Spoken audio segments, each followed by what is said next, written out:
Hello, Internet, and welcome to another episode of Slaying 201 here on Game Nights. I'm your host and your keeper of monsters, Savvy, and we're here to play a spooky game on Halloween, which I dressed up for because I literally can't stop myself. Hi. But before we get started, let me tell you a little bit about what we got going on the channel this week. I think for the most part, our schedule should be the same as always. If you are live with us on Twitch, it is down below our faces on our drop page. If you are with us in the future on YouTube or somewhere else, it is also pinned to our Twitter. It's also pinned to our Discord. You can find it in those places as well. Our next live stream after this will be tomorrow, Monday at 8 p.m. Eastern Time, for The Forgotten, the other show that I run on this channel. We're playing Dungeons & Dragons, and we're doing Hoard of the Dragon Queen, and so far it's been an absolute rip-roaring good time, and I think it's only gonna get better from here. And then after that, we have Tabletop Tuesdays. On Tuesday, we have a fun new thing that we're going to be doing on a Thursday. I assume we're starting this week. I didn't actually ask. Great. Since Elegant Magics is done, we're gonna do a little mini series for this holiday season. Val's gonna be running Urban Shadows. I'm gonna let them talk about that. And then on Friday, Neon Souls. Saturday Night's Mistborn. And then back around for another episode of this on Sunday. That's what we've got going on this week. I don't think anything else is changing, so I will let my lovely players here introduce themselves, tell you who they are and where you can find them on the internet and who they are playing today, starting with Sid. Hey, my name is Christina Sid. You can find me on the Twitters at Greek Sid, almost exclusively talking about the fun stuff I do here. Yay! I'm a GGK exclusive currently. I'm here Sundays, Mondays, Thursdays, Fridays, and every other Saturday. Woo! It's a lot of fun. Elegant Magics ended this past week. It was wonderful. All of the wishes smooshed in there as best we could. And now Val's nice enough to give me a break because it's time for the musical to start. So thank you for that. But yeah, we're gonna get some good stuff in there. It'll be great. Today I am playing a Sal'goz, Daughter of Doom, who's the mundane. Next up is Morgan. Yep. Hi, I'm Morgan, also known as Imagine Matrix on the internet. You can find me on Instagram and Twitter, where I do cosplay mainly. And tonight I'm playing Surza, who is the Monstrous. Next up is LB. Hello, everybody. I'm LB Hackemup. You can find me at LB Hackemup on the Twitters and Twitches. I stream a lot, so check my Twitter for my stuff. After this, we'll be playing some Blackout Club on my channel. But tonight, I am playing Victoria. She is the professional. And last but not least, Val. Hi, everyone. I'm Val at the Kraken's Crown on Twitter and Twitch. You can find me here Thursdays through Mondays running games. I run a couple of games on this channel, like that have been mentioned. Neon Souls every Friday, alternating games on Saturday, Saturday Night's Mistborn, and Saturday Night's Star Power, which just had an awesome session of yesterday. And judging by how angry Sid looks, it was especially good. And yeah, for the next 3 weeks on Thursdays, I will be running Urban Shadows. We're going to be doing the 2nd edition quick start rules, giving that a shot. And yeah, I've never run the game before, so it should be a lot of fun. So come check us out this week. But tonight I will be playing Wynn Crowley, who is the Spell Slinger. Wonderful. And I'm Savvy. I'm at Savvy Seaworth on the internet. My streaming schedule is on my Twitter page. I won't list them all because there are many. And that's boring. Yeah, I think that's the important stuff. You guys ready to get started? Great, great, great. Alrighty. Previously on Slaying 201. The gang is back together. It's a new school year, and in the midst of new classes, new jobs, and new playbooks, a ghost has appeared in Carter Hall once again. The four monster hunters immediately jumped in to investigate, interviewing residents, checking out the rooms where strange occurrences were reported, and throwing a large party downstairs to sneak into some of the upper dorms. The team is currently split, with Wynn and Sal watching over students Sarah and Allison off campus, while Sirza serves as a distraction and Victoria investigates the seemingly haunted rooms. Victoria had encountered an apparition that communicated with her through the television, and shortly after, Wynn, at a different location, saw another strange form waving at him from a bathroom mirror. And I think that's pretty much where we're going to pick up. So I think we'll pick up with Wynn and Sally because they had the most recent spooky occurrence. As you're returning to the main room, I assume, to let Sally in on what you have seen. Oh, we already did that part, I think. Oh, that's right. You guys already talked tarot about card reading, right? Yeah. And then the lights went out. Yes. Yeah. Sorry, tarot.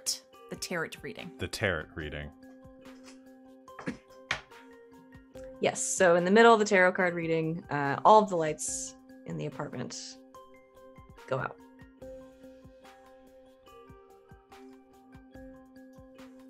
I'm starting to think that we might not be entirely safe here. Right. All right. Everyone circle up.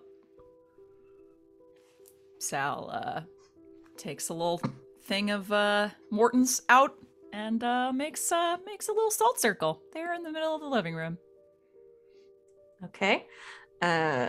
Sarah and Allison are sort of just watching what you do as you take the salt out, make a circle. I assume everybody steps inside it.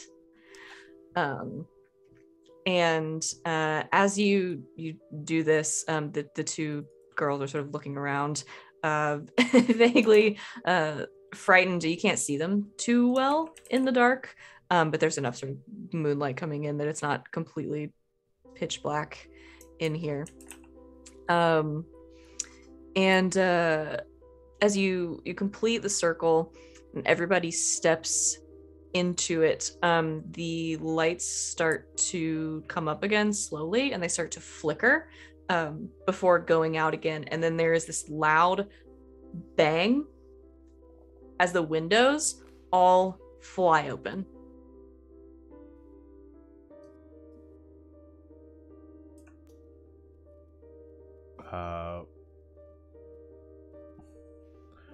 Wynn is sort of scanning around, trying to, I guess, like through their third eye and just awareness, trying to see if we can see the spirit at all. Can sense its presence, like lock it down for maybe like attack it or something.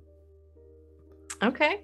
Sal just pours salt into her hand, holds onto it, ready to throw it at something. Very good. When this is gonna be probably read a bad situation. Okay. So that's sharp, right? Yes.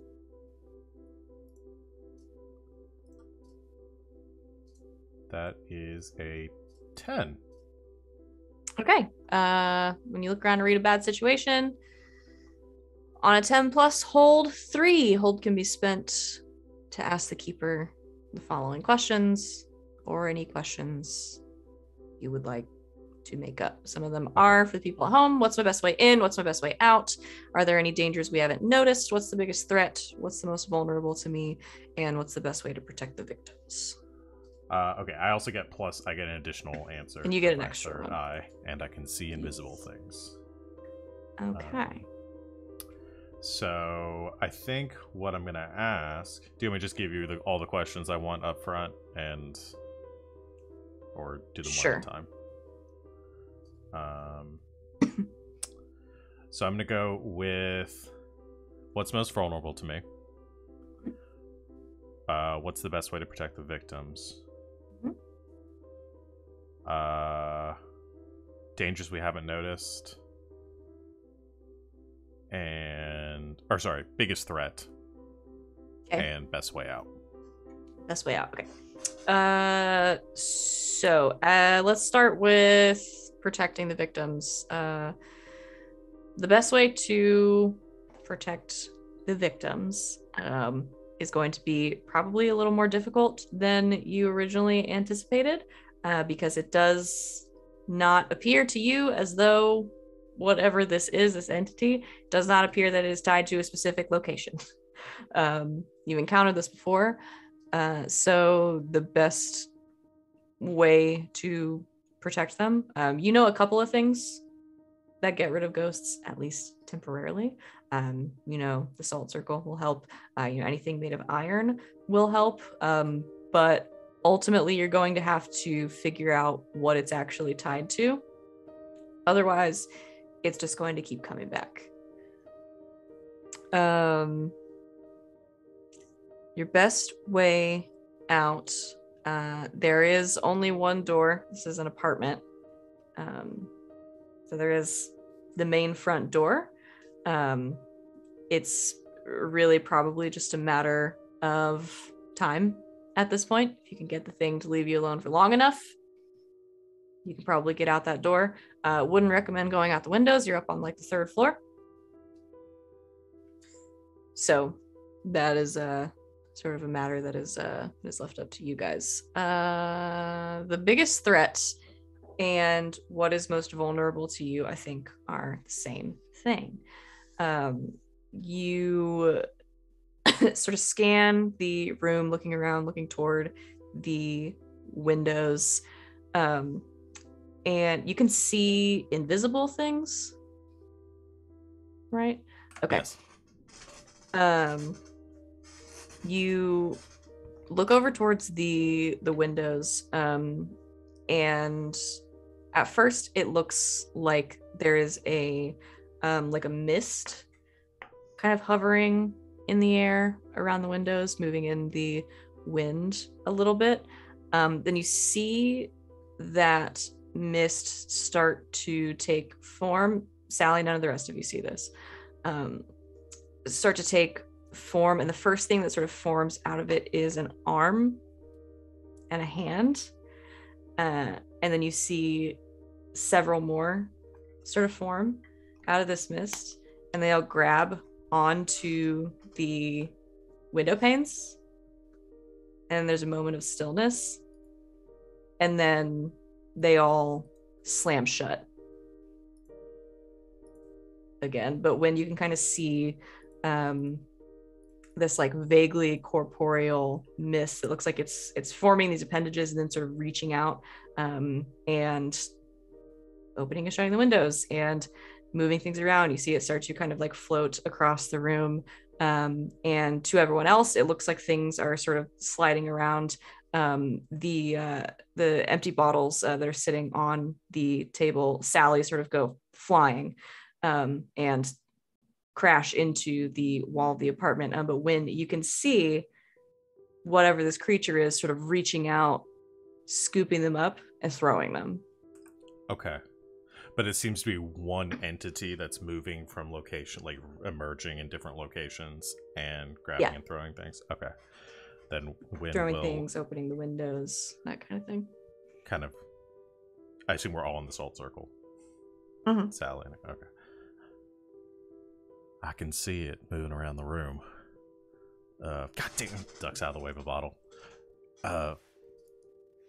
We need to get out of here, because it's just going to have more stuff to throw at us if we stay in this place. Right. Okay. Can you get them out? I can try to stun it for a moment while give y'all an opening. Yeah, we'll meet you by the car. All right. I have the perfect thing for this. I took for the mundane playbook. Let's get out of here. If you can protect someone by telling them what to do or by leading them out, roll charm instead of tough. So yes, I'm gonna try to protect them while we get the fuck out of here. Okay, so Sally, you're gonna take the other two and take off for the door.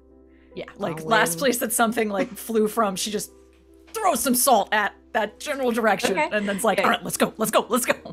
You huck a handful of salt and take off towards the door. Wynn, what are you doing? At the same sort of time, roll I these think, rolls in together. yeah, at the same time, while like probably, syncing up with Sal, when Wynn sees it appear someplace that is away from the door, is going to try to blast it. Okay. With magic. So I have a thing. Okay.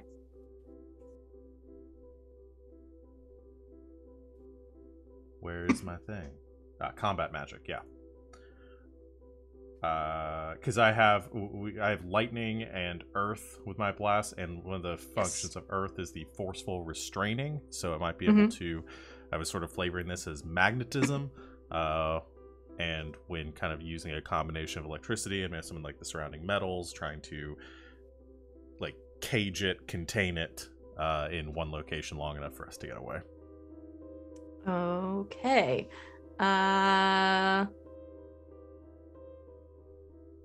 Yeah, let's have you do that first. So go ahead and roll. I don't know if you roll something different for it's technically a combat kick some magic ass roll, but I get to roll weird instead of tough. you roll with weird. Okay. Then yeah, let's just have you go roll to kick some ass.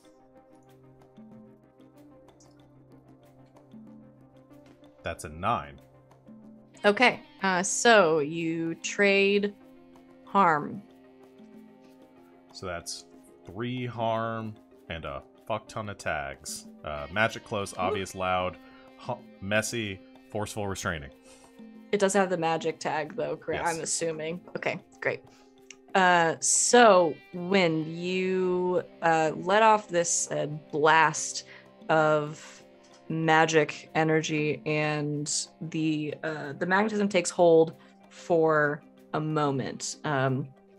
As you do this, you see the this sort of mist start to coalesce into like a thicker cloud, and it launches itself at you, and you can see these sort of appendages kind of coming out of it again, and it just sticks one of them sort of directly through your, sort of like phases directly through your chest.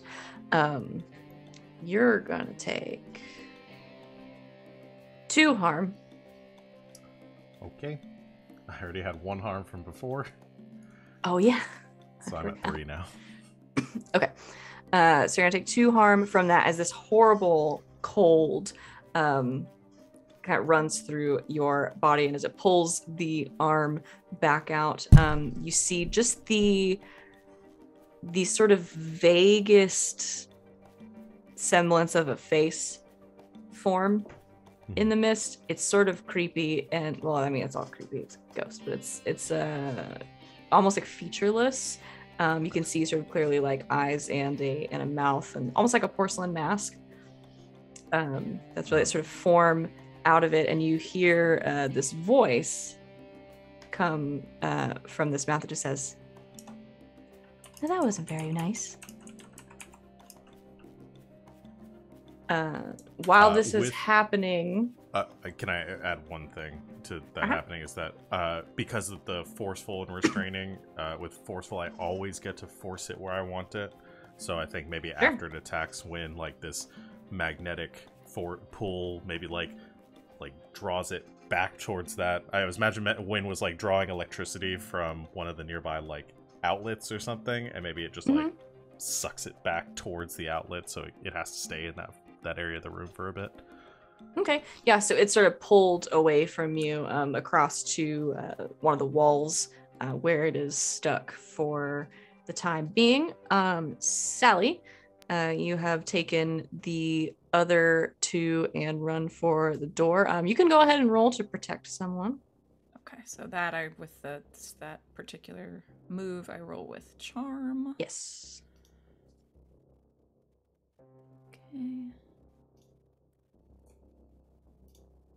That's an 8. Okay. So on a 7 or 9. Yeah, okay. You protect them okay, but you suffer some or all of the harm they were going to get. Okay.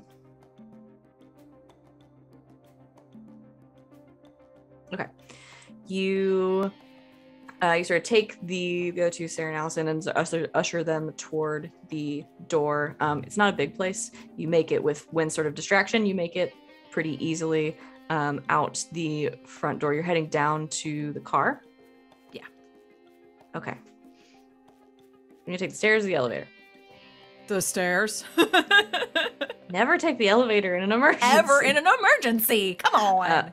Okay, so you make it out into the hallway, and with the other two right in front of you, all three sort of break into a run, make a run for the stairs, bust the door open, and start to make your way down.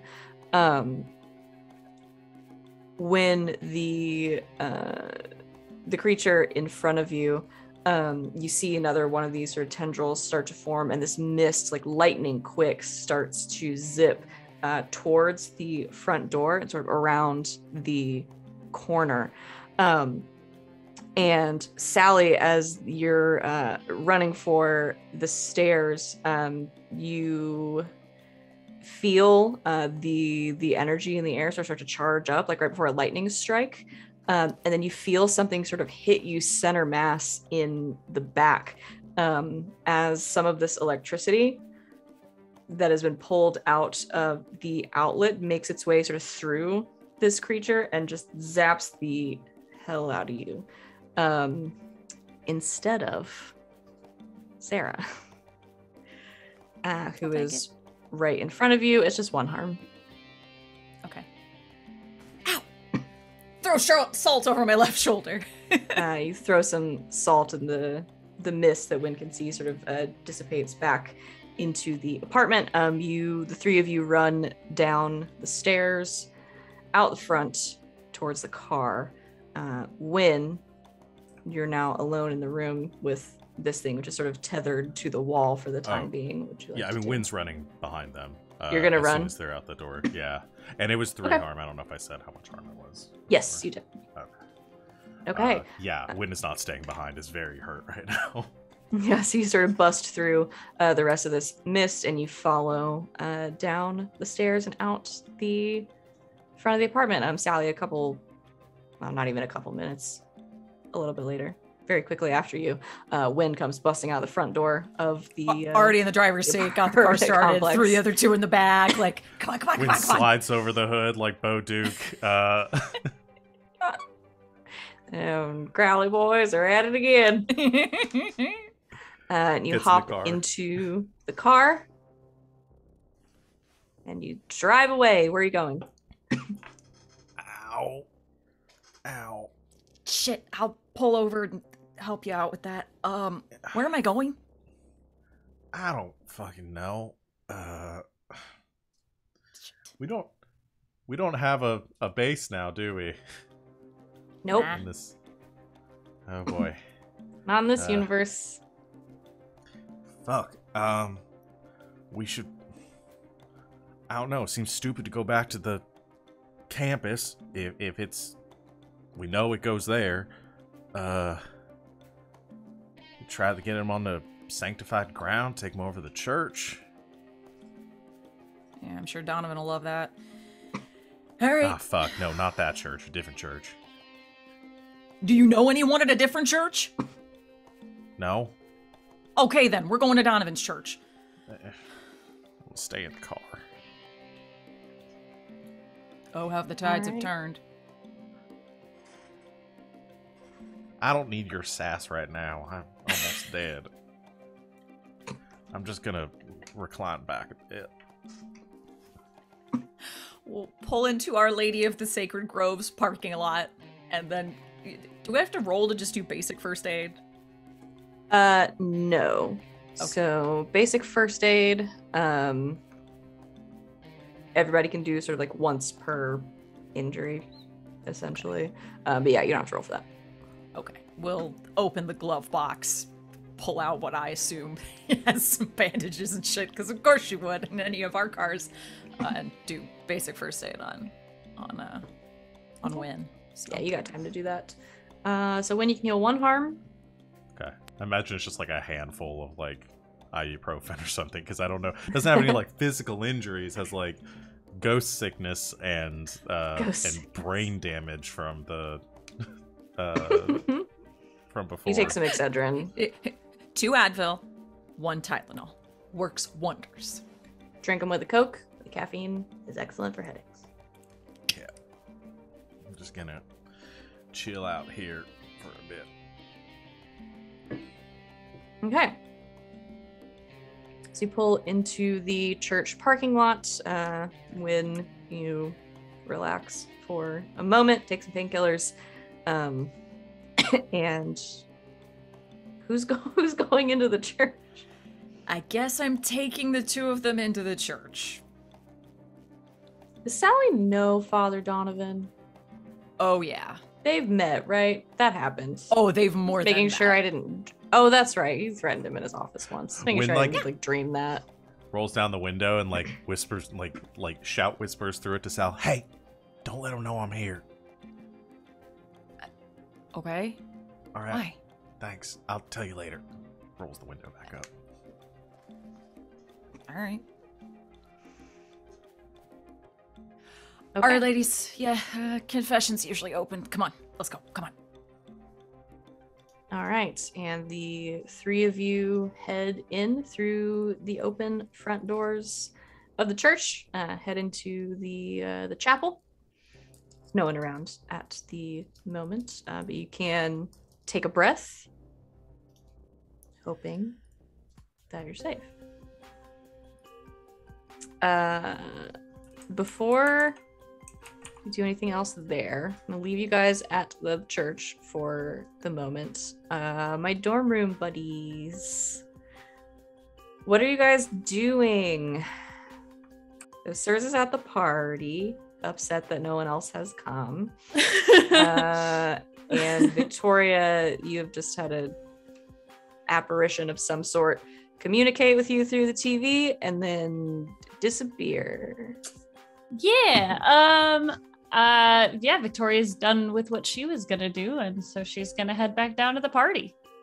She'll send the video to the group chat, and just give a quick overview of what happened. Okay. So everybody gets the text. You guys are updated as to what happened with Victoria.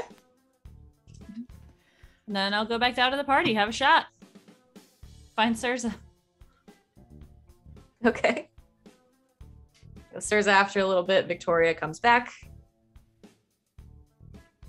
Oh my God, Victoria, you just missed the craziest thing ever because you were busy doing whatever you were doing upstairs. So we were like taking shots, and then I let someone hold my sword, and then they were fighting over the sword, and then one guy like smashed through the coffee table, and it was really awkward because I'm pretty sure that he's gonna make me pay for that. But yeah, it was really cool. Well, that sounds like a lot of fun. I have some pretty crazy party stories. Hopefully it doesn't get that bad. Yeah, so like, what were you doing again?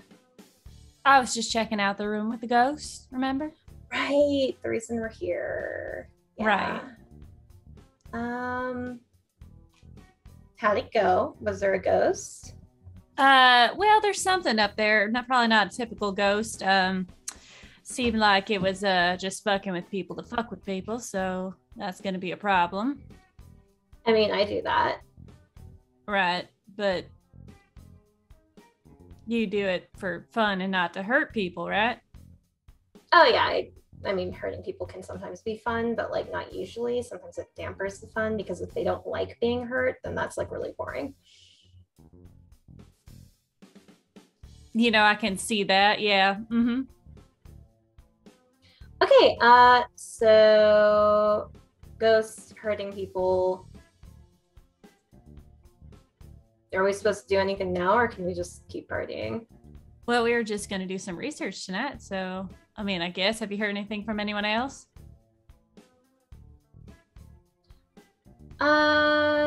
No. Then, yeah, I don't see why not. Cool. Do you want to do body shots? Yes. I was just going to suggest that. Okay. So as the party gets into sort of full swing, a little while later, I'm going to assume either Wynn or Sally has probably updated the two of you on what happened. Things got a little frisky there. Can I ask how long between my update and their update? Probably like an hour. They get a video in return that is just one of us doing a body shot off of the other one.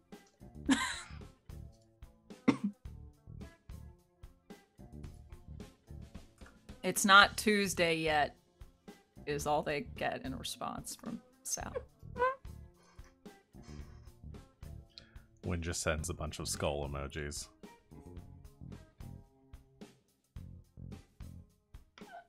Okay. So the party rages on at the dorm. Sally, you sit at the church for a while. It's pretty late. Nobody really comes by. At one point, I can't have party music in the church. Hold, please. Or can you? No, they're not Baptist. Oh, okay, fair enough. I was raised Baptist, I can say that. We've got the fun guitar guys. Oh yeah. At my Evangelical church. did too. Yeah. Oh yeah, we had a whole band. It was something, all right. So you sit at the church for a bit, and as you return Victoria's text about it's not even Tuesday yet, you do hear the doors to I keep saying chapel, and that's not the right word, but the sanctuary, I guess, open. The big sort of heavy wooden doors open, and you see one Father Donovan come through. He's not dressed in his vestments. He's in sort of jeans and he's probably a polo guy. He's probably a polo guy. I was gonna say a button down, but it's still warm. I think he's wearing a polo, blue, navy OSU polo, and some loafers. Makes his way in, so looks over to you, kind of goes to do something else, kind of does a double take. Hey there, Father D. Sally, hello. Sort of makes his way down the center aisle over towards you. So, had a change of heart? No, kind of needed some hallowed ground. Ah, I see. Well, you're welcome here, as are your friends. Hello, I'm Father Sarah, Donovan. Allison, Father Donovan. Nice to meet you. Is this something you need my assistance with? Not yet. Keep you posted.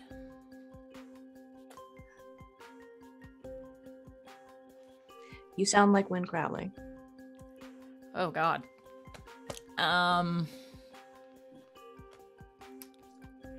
Some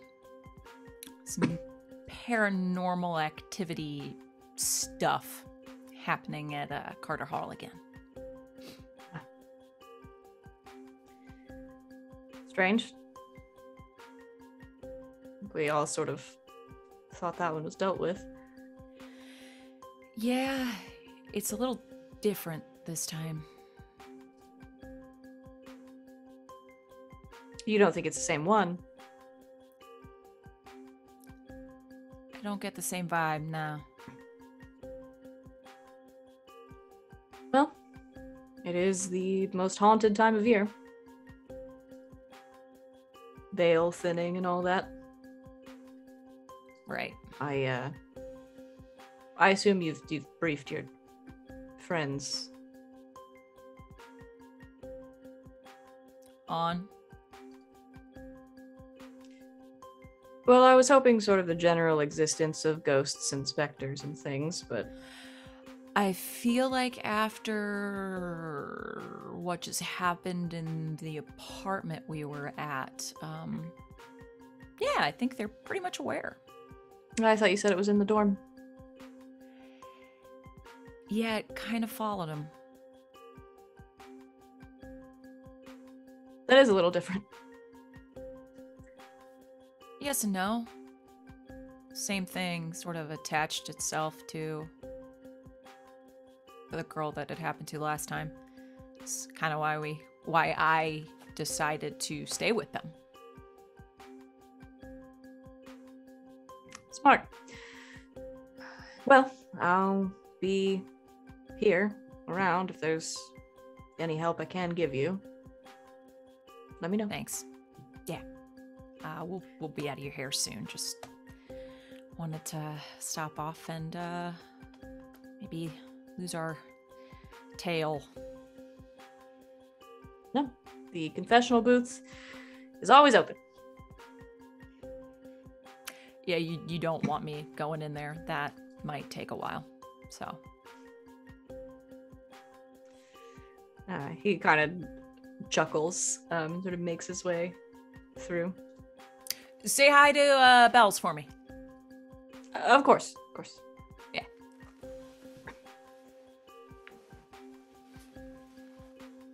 Okay. You hang out of the church for a while when you stay in the parking lot. Until he is needed elsewhere. Okay. And Victoria and Surza get drunk. Good. All right. Let's see. It's been about an hour. Victoria and Surza, about another hour goes by at the party. You're drinking, you're vibing, you're doing body shots. It's all very exciting. And then I think how drunk do you guys get?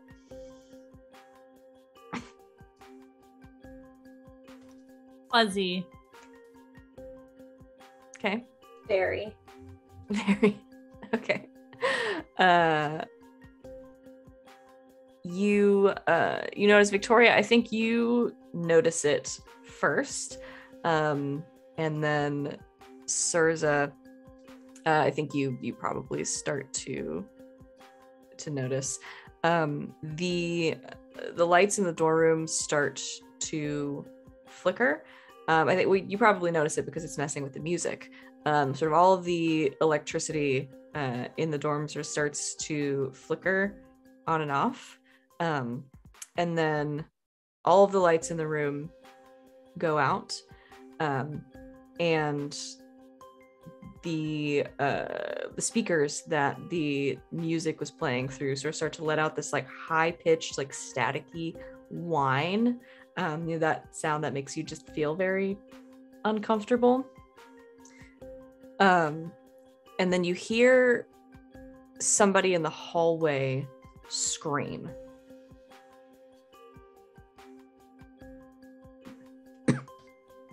We go, I assume. I go. You go. Yeah, Sarza will go too. You make your way out into the hallway, and you see a few people sort of congregated a little ways off, sort of at the end of the hallway. The door to the stairwell is open, and you can see a few people crowded around somebody lying at the bottom of it.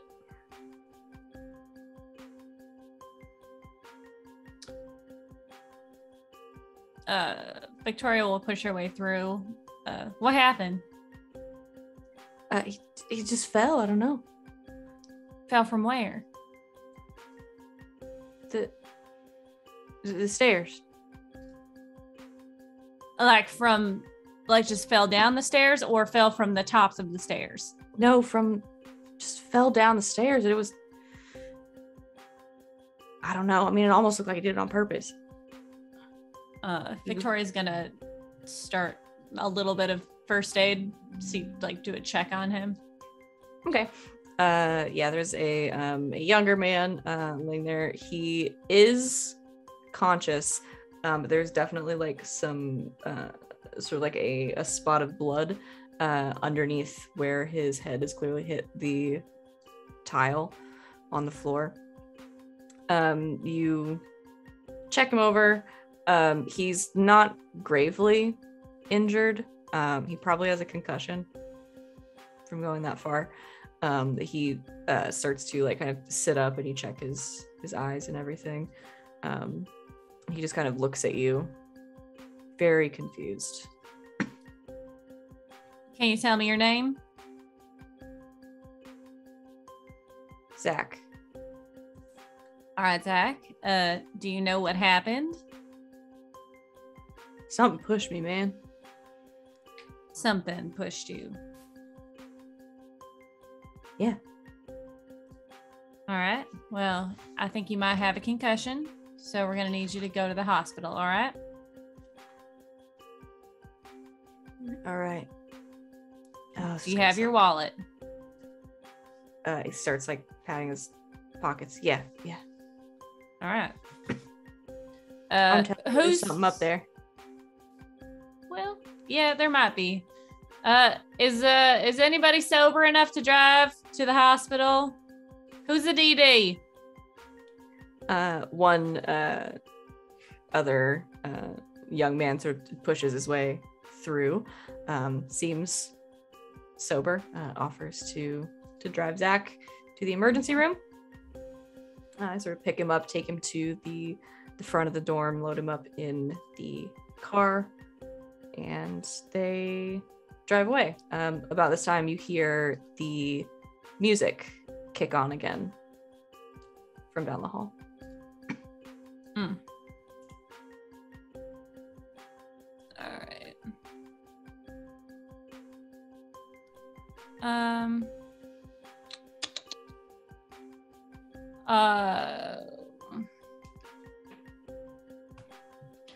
I will text the group. Wynn, do you know how to contain a ghost in a certain area, or a spirit of some sort? Text back. It depends on how long you want it somewhere for. Well, there's a lot of people in this dorm, and it looks like this ghost is wanting to dick around. Yeah, I think we may need to try to summon it somewhere away from the dorm and deal with it there. But I also think we might need to do a little bit more research, because this isn't the same thing we had last time. Definitely not. At least from what you told me. I'll maybe do some poking around. Can you, I don't know, pull a fire alarm, get everyone out of the building? I guess I can. You know that's very illegal, right? Yeah, we've gotten away with it a lot of times before. Just don't stick around after you pull it. It should be fine. I am concerned that there are a lot of drunk people here that I'll might pull get. it. Oh Lord. Rather than be drunk at some place where there isn't a ghost. All right. Victoria exits the stairwell outside. You go outside the building? Yes. Okay. I don't want to be around when this happens. Sarza, Victoria texts okay in the group chat and then just walks out, just leaves. Okay then. Oh, Sir's gonna pull the fire alarm. Okay. Sarza, you pull the fire alarm. The very, very loud alarm starts to ring throughout the building, flashing lights, all of that good stuff, as people begin to hurriedly make their way outside. Not in any semblance of order. It's kind of dangerous. But people start to make their way out of the building. You see a few people kind of making their way down the stairs as well, sort of following the herd out.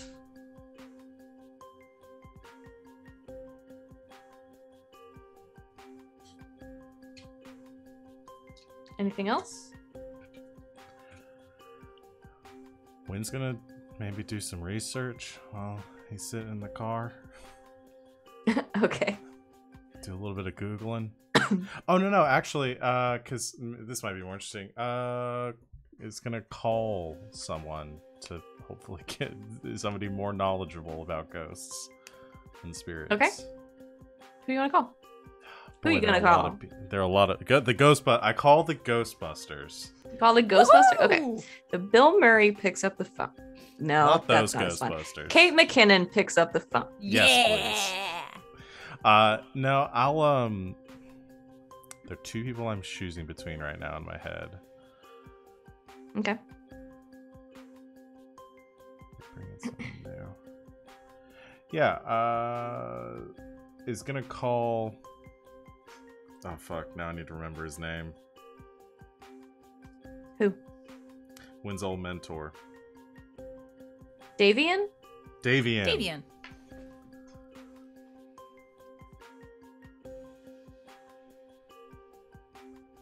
Okay. Did we decide where Davian went? Because I feel like he left Cedar Grove. I don't feel like he lives here anymore. Maybe he went back. I think he might have gone back. Back to England? Back to England. Okay. So you big call time him, difference right but it's now. probably fucking 3 a.m. over there or something. But he always picks up. You hear a tired voice on the other end of the line. Hello? Hey, Davian. It's, Wynn. Yes, I have figured out caller ID. My apologies. It's very late. Wynn, I see. is something the matter? I see you've mastered sarcasm, too. Yeah. I'm English. We invented it. Fair. Sorry to bother you so late. Well, you know the deal right now. I can't really go to my usual sources for help. And, well, you're one of the only people answering my calls right now, so I thought I might give you a shout. I've got a bit of a ghost problem. All right, those are usually fairly straightforward. This one's a bit different. Oh, what's happening? Haunting at the remember the dorm last year? Oh yes, The vividly. book, everything, yeah. Well, we got same dorm. Seemed like the same thing. Found a couple of girls that were dealing with some hauntings. Nothing too violent yet, but well, we tried to get them out safely, do some investigating tonight. brought them across town, and the ghost showed up. To a different location entirely. Yeah. And they didn't have anything on them that I think would have brought the spirit with them. At least not that I know of. But it was weird. It was so I could see it. And it was sort of popping up all over the place in like mist and hurling things at us, and it looked like a woman. I don't know. I mean, it seems like a ghost, but it's not really following the usual ghost things. I don't know if you have anything you can send my way for me to read over. Well, a couple of things come to mind. I mean, typically when you're dealing with ghosts, they tend to be either spirits that haven't quite moved on, but you're right, those usually tend to latch themselves either onto an item or a location. It's obviously not a death echo. You said it was throwing things. Oh yeah, pretty much everything it gets hands on. Slamming doors, windows, popping up in mirrors, hurling bottles. Anything else? It touched me, and it hurt like hell. Also, I tried zapping it, and it zapped Sal back too. So, some sort of control over electricity too. No, that wouldn't surprise me. Most entities like this are essentially just concentrated energy. Was there anything you can at least tell me it's not, or a short list I can look into? Well, I actually think I have an idea. I'll send you a few things to read, but I mean, it does all sound very poltergeist to me. See, that's what I thought too, and all right. Well, it's good to know I'm on the right track then. Things 'Cause I like saw that the tend to movie latch and- onto. Right. No, it's not exactly an accurate adaptation, but it's not a bad one necessarily. The portal bit is not quite there, but the television, all those things can happen, do happen, and they do tend to pop up, especially this time of year, and they do tend to latch onto people more than anything. All right. Well, if you can send anything over our way to look through, we can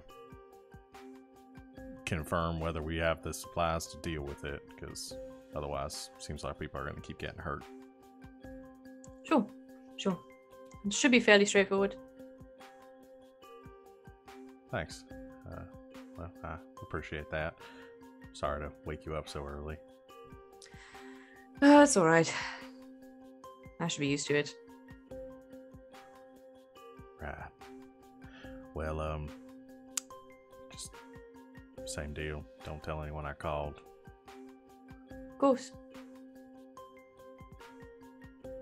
Thanks, Dave. You're quite welcome. Good night. Matt, happy Halloween. Happy Halloween. He hangs up. And then a couple minutes later, you get a text from Davian with a couple of links to things.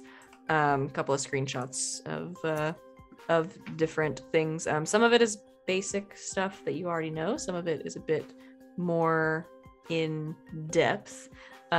Salt, you know about. Iron, you know about. But essentially what you can distill this down to is like there are only so many ways of dealing with stuff like this. It kind of all comes down to the same few ideas. There's always the, if a spirit fulfills its purpose, then perhaps it will pass on. Things like this don't necessarily work like that, because they're not usually stuck here. They usually want to be here. So you can pretty quickly cross that one off the list. There's a couple of different types of magic you can use. There's protection magic that will keep it out of places. It won't necessarily remove it, but it can keep it out. You guys banished things in the past. There's always banishment magic, but it's not permanent. It's not a guarantee that it's never going to come back. And then there are your sort of standard exorcisms, cleansing rituals, that kind of thing will rid a place of spirits if they're done correctly. That you don't know where they go when they're sent away. Ghost Florida for retirement, maybe. Probably. Okay. Have to do Ghost Florida. Anything on how, if just like straight up and down, something that could kill it? I don't think anyone's ever killed a ghost. Listen, first time for everything. Okay. Normally the kind of thing you would do would be like, to permanently get rid of it, would be like, find the thing it's attached to, get rid of it, find the bones, burn them. These kind of spirits don't really work that way. Okay. They're more like tricksters, pull themselves through the veil, and they come here to essentially fuck with people. All right. So yeah, if you can figure out who it's latched onto and why, it might be something. Could we get together as a group, like maybe Wynn flag Sal over to the car and get on speakerphone with Sir and Victoria to powwow this out once they're done with their fire alarm shenanigans? Sure. Sorry, I've moved away. The fire trucks are pretty loud. We're just sort of in the middle of campus now. What's up? Oh, that's not helping my head at all. Are you okay? I sort of got touched by an angel a bit. Ghost sort of flew right Definitely through me. not an angel. Yeah. Well, why Actually, did you do that? I didn't ask it to. I was trying to keep it away from the people we were trying to keep from it killing. Trust me, I did not want to high-five the thing when I saw it. I didn't see it. Just saw it throw shit. Yeah. Davian thinks this might be a poltergeist, and he sent me some stuff, and I'm inclined to agree. All right. Though largely it seems like second verse, same as the first. It's gonna be same deal as the last time. We need to exorcise it, banish it. Hopefully something a little bit more permanent solution. So probably more of the exorcism route. All right. Do you still have the ability to do that, or do we need to talk to a priest? I mean, I got magic that might be able to boot it to the other side of somewhere, but whether it'll keep, I don't know. Might need something a bit more powerful than that. Do I know? Priest. Yeah, I guess I'm assuming Savannah is. Would this be beyond the basic use magic? It depends on what you're trying to do. Any kind of like long-term solution is probably going to be big magic. Okay. I mean, we can try. I can see what we might need. I mean, looking through the stuff here, it might be pretty big. We can see what we might need to get. Are we doing this to the building, or are we doing this to one of those girls in there? Yeah, that was my other question, because it seems to be more than one entity if you guys were attacked and I had a visit as well. I mean, it was sort of teleporting all over the place. So it seems like I can cover a fair bit of ground pretty quick. All right. but so we could try to the girls then. I don't know if it's necessarily it says here that it's tied. It can be tied to things, or it can focus on things, but it's not necessarily like it is bound to them, like it needs them. It's sort of its own thing at this point. So I'm thinking we summon it as far away from them as possible, and then try to deal with it there. Or we could summon just to cover our bases, have them in the building, and then summon everything in the area to that spot and just banish it all, just in case. How? That everything in what area? You're not saying Cedar Grove, because that's probably going to be No. party. Just the building, I was thinking. Yeah. I mean, how long do you think it'll be empty for? That's a good question. And I don't know how long it's going to take us to get everything we need together. Probably longer than we have. It's just pull the fire alarm. Mm-hmm. Maybe we could put up some protection runes or something like that. Help them out a little bit.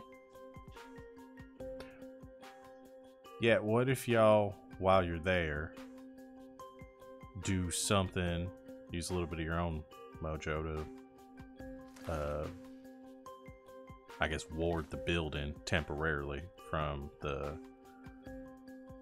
spirits, so sort of boots them out the door, and then we summon them somewhere else. That sounds like a good idea. Sal and I can start getting together everything we need for the big exorcism. All right. When you said you've been touched, do you need to go to a hospital? Sal, does he need to go to a hospital? Looks him over. Not yet. I've been worse. I'm probably at least 2 more away from going to a hospital. So 2 more what? 2 more high fives. Spectral high fives.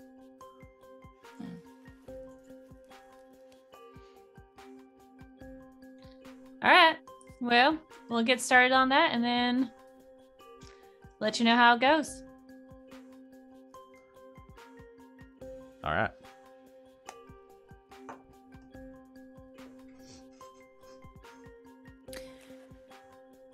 Donovan probably wouldn't be too happy with these 2 girls like sleeping in a pew, right? That's probably not a... Well, let's just hope we can maybe take care of this in the next couple hours and they won't have to stay there overnight. Right. All right. Can I get a sense of what we will need for the big magic? Yes. So what is it specifically you're wanting to do? You want to summon it to a specific place and then... Yeah. So Wynn is good at summoning because I have the practitioner move. So thinking just like basic use magic to summon it somewhere that we specify. And then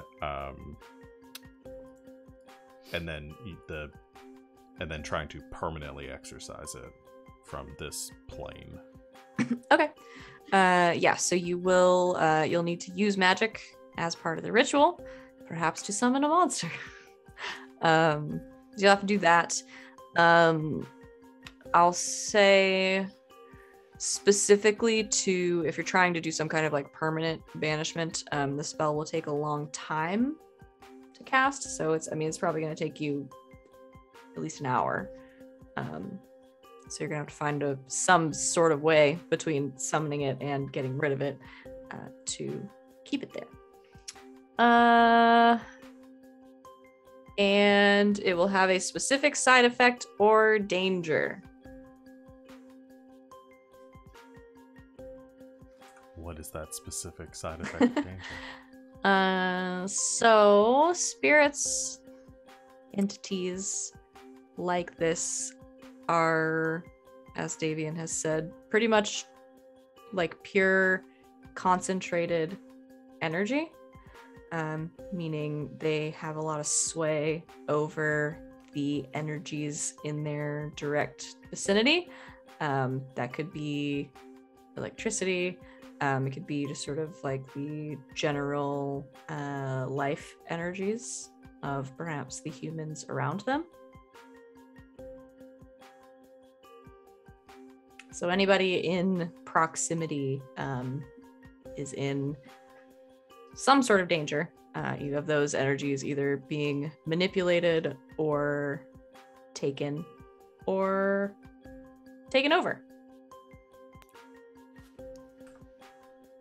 So maybe we don't want the girls around. Yeah, so based on what I'm reading here, yeah, it seems like we get it here, find a way to bind it down, maybe some sort of ritual circle, something to hold it there temporarily, and then everyone else get as far away as they can. It seems like it'll be safe for me since I'm casting the spell, so y'all won't have to worry about me too much when it's lying. Insight check. No.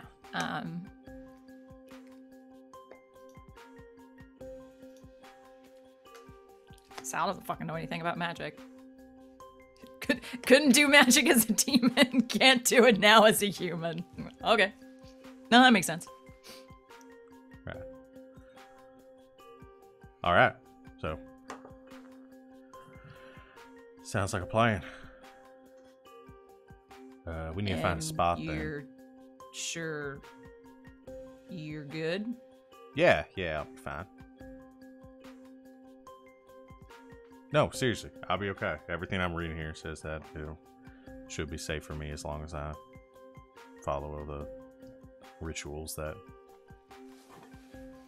are laid out. It's easy, just like reading words off a page. Even I can do that. Just, magic. And you. Okay, listen. The stuff before, the magical control, the glowing eyes, all that was Atheron. What I'm doing now is entirely different. My magic's not coming from the demon realm anymore. It's all natural. Literally. Much to the chagrin of my family, so. Alright. I didn't know there was like organic and non-organic magic, but alright.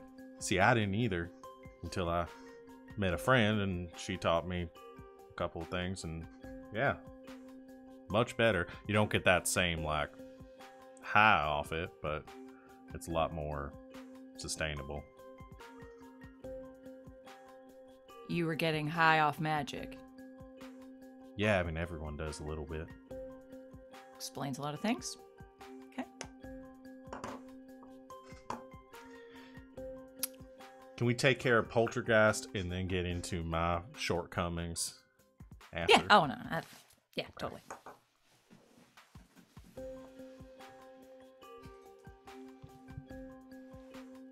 All right. Where are you going?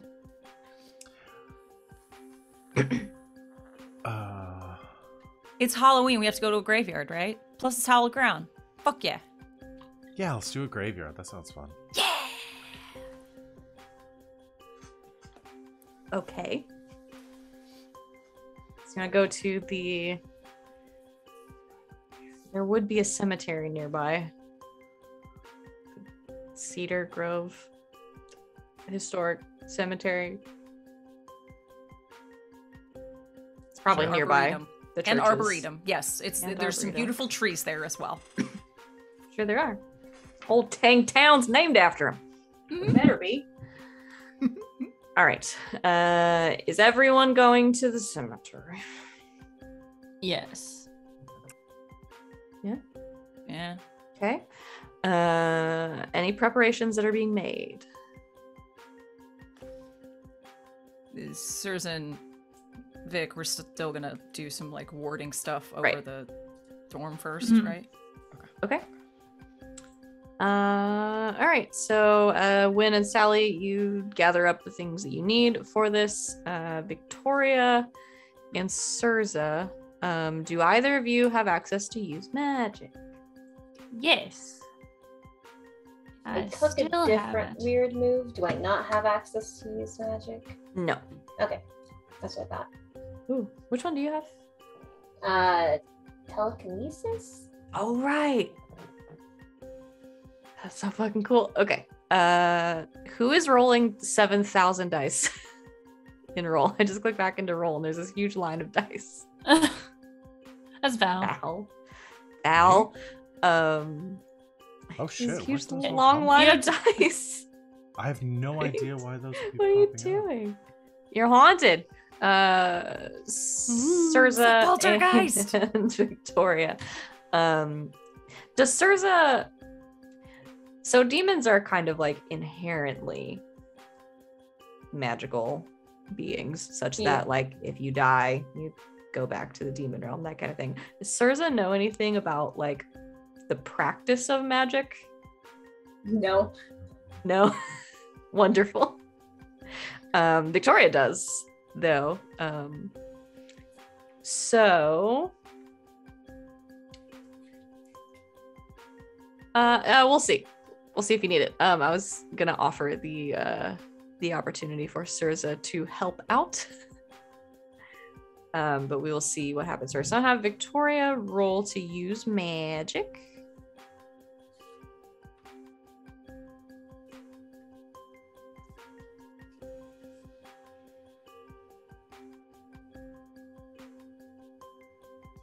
Okay, that's a 5. So Sorry, I no, that's okay. That's a big failure. Luck. And I Luck. don't, because Luck. that, yeah. Luck. So that That's a- can't be. Episode 2? We're gonna get him back with stuff. Come on. Sevi said we need Eventually. to be more reckless. I always think you should be more reckless. You can use a luck, or you can take a big failure. I guess I'll take a luck. It's up to you. Yeah, Sid's very convincing. Peer Okay. pressure. Peer pressure. I didn't see a luck move for the professional. There is one. There is one. I had to pull it off of a separate thingy. Let me see if I can find it. If I remember right, Okay. something about being in trouble with the agency. Yeah, Okay. there is a list of them that I have. Special move. I think they're all listed in the revised playbook handout. Yeah, they should be. Let's see. Playbooks. luck. You can mark luck to change it to a 12. You're taking it as 0. Yes. So in the playbook itself, there's luck, mark luck to change your roll to 12 or avoid all harm. There's the track, and then right below that it says professional special. When you spend a point of luck, your next mission from the agency comes with lots of red tape. Lots. Okie dokie. That's in the revised playbook? It's in the playbooks PDF. On the sheets? Okay. Yeah. So you should be able to pull from that, but it's right under the luck track. Okay. So when you spend a point of luck, your next mission agency. Your next mission from Yeah. the agency contains a lot of red tape. Would you still like to use one? Yeah. Okay. So we'll treat that as if you rolled a 12. So what kind of magic is Victoria doing here? Is this a spell? Is this sort of runes? Is this... What is this? Yeah, runes, probably with some sort of chalk, maybe even a like charcoal stick, that sort of thing. Just kind of she had to go back to the basics after she was cut from the weave, not cut from the weave, but cut from her line of fate. Mm-hmm. Okay. What is Surza doing while Victoria is going around drawing on the walls?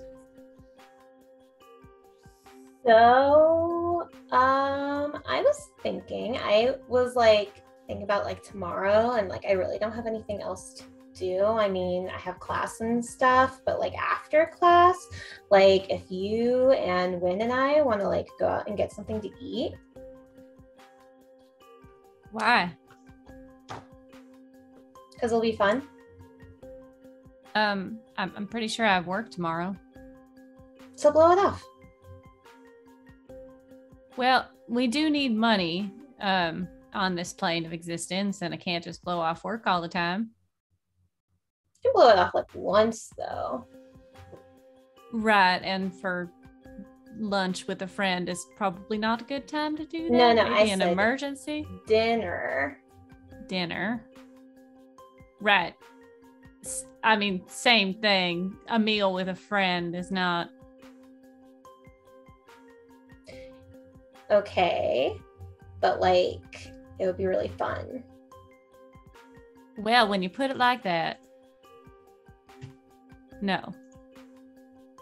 Fine. Just like call me next time you guys are hanging out or something. I will do that.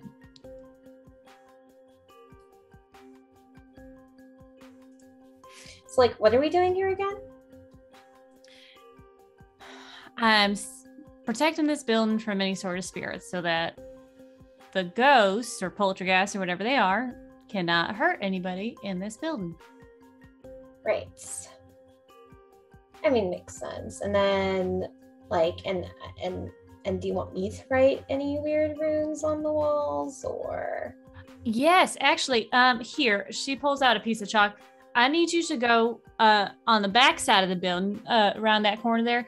Could you just do me a favor and write, do you know any demonic scripts? Yeah.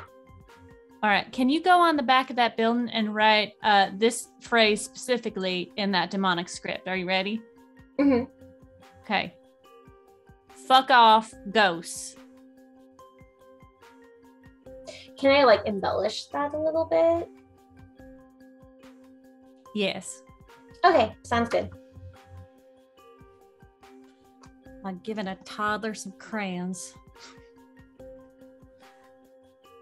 All right, Victoria, you finish up the protection runes. I think for was it for use magic? I think it's just like the magic works. Yeah, choose your effect. Okay, so we've done that. You finish up the protection runes. Surza, you head around to the back of the dorm, chalk in hand. What do you write on the building?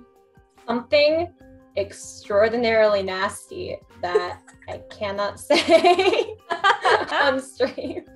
A very, very embellished version of fuck off ghosts. Yep. I imagine taking great delight in this wonderful. Going to have to remember that that's there. Wonder if writing in like demonic script does anything. I'll think about it. I think it should. I'll think about what. Okay, so the two of you finish up your art project and head to the cemetery. Meet up with Wynn and Sally.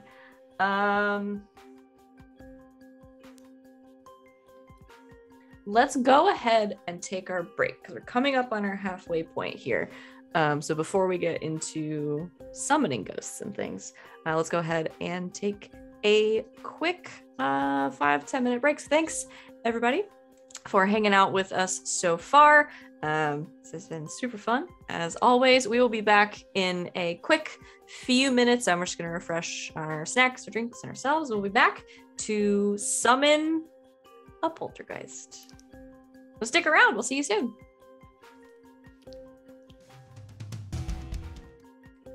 And welcome back, Internet.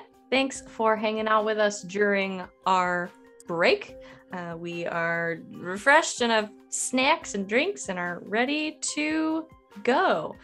So I think we're going to just pick back up where we left off with something a little spooky for Halloween.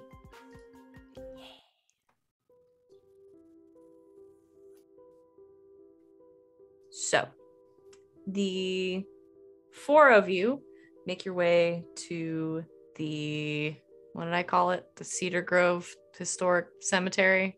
And Arboretum. And Arboretum. I have to write that down. The 4 of you make your way over there.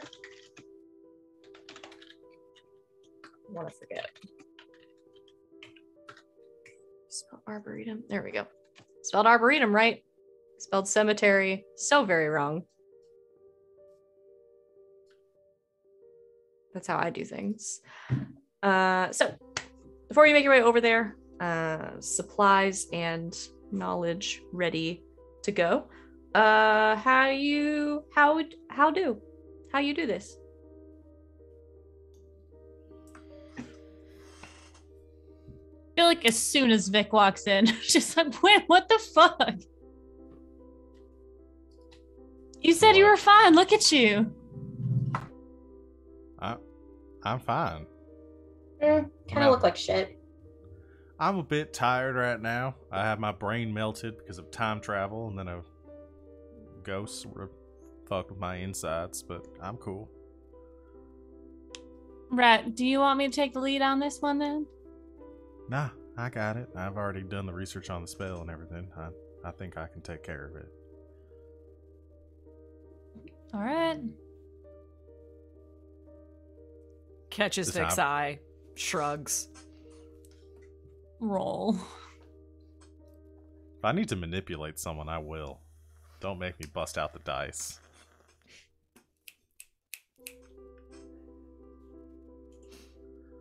I don't know if that's worthy of a manipulate move to get Victoria to leave Wynn alone. She is dropping the subject for now. Right. So I've driven a few bits of raw iron into a pentagon here. That should hopefully help with containing it for right now. Once we get the magic going, I'll need y'all's help to sort of hold it here while I finish the incantation. Hold it here All like right. with magic, or hold it here like throw salt at it so it goes back in the Sure, pentagon. salt, magic, whatever works. All right. Salt's do about all I I have. do I know a containment spell?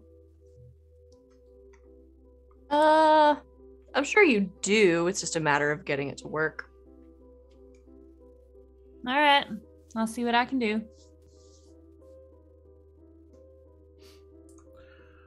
All right, everybody set?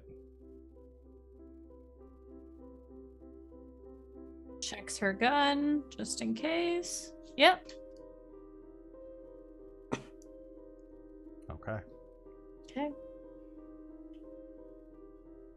When is- Summoning time. Okay. Go ahead, Win, and roll to use magic All right. for And the like I summoning. said before, because of practitioner, I have 2 effects Go to under use extra. magic that I get +1 on. One is summoning a monster into the world. Okay. So roll. I guess there isn't a way for me just to add 1, so we'll just have to say there's +1 on whatever. I roll here. There is. When you. Oh, I see. Yeah, when you click the place that says buff, you can edit that. So I can just change it to So you a can thing. add into custom, or you can. I don't know if you can change the ones from your sheet, but where it says custom, you can add the +1.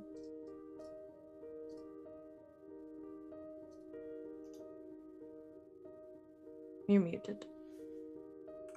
I rolled a 6. A 6. Luck. So you can use luck, or somebody else can try to roll to help out and get it up to a 7. Or you can fail. Yeah, I think one of the two. I mean, I'm interested to see what happens if I use a luck here because of my luck move.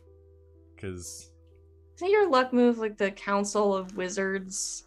Yeah, when you spend luck, the Starts conclave. watching We renamed the Council of Wizards, but yeah. Oh, I'm gonna keep calling them the Council of Wizards in my head, but I did give them a cool name. I'll spend a luck here. Well, I guess Okay. does somebody want to help out before I do that? Can we help What out is- if we don't have magic? Everybody's got a Ooh. little bit of magic. I have good help. I have +3 help. Yeah, Do plus it. 3 help. Yes, I have. I'm very helpful. All right. Oh, okay. Okay. I do. How does Victoria help?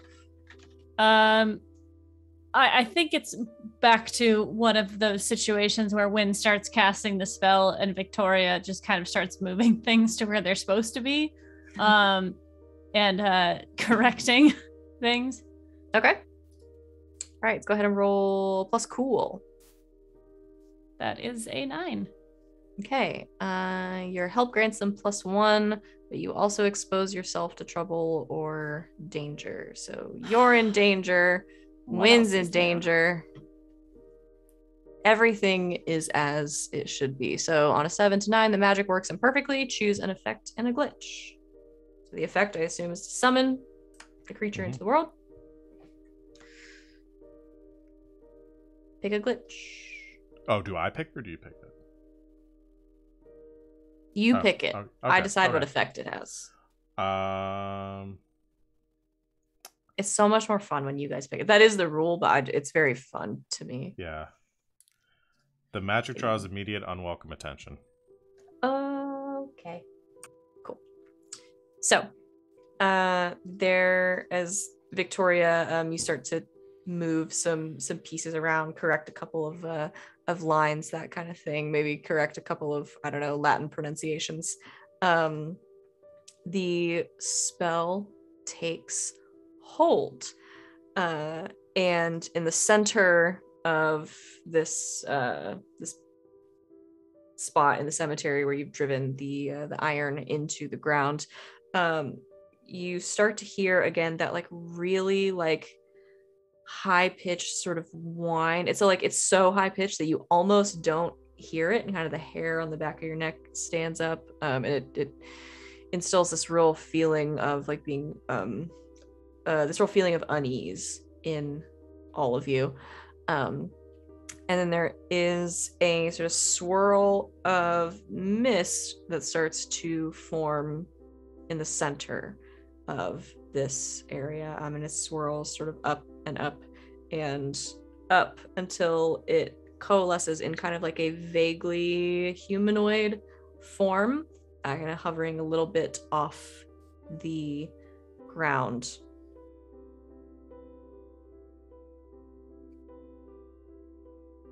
All right. I guess I'm gonna try to contain it.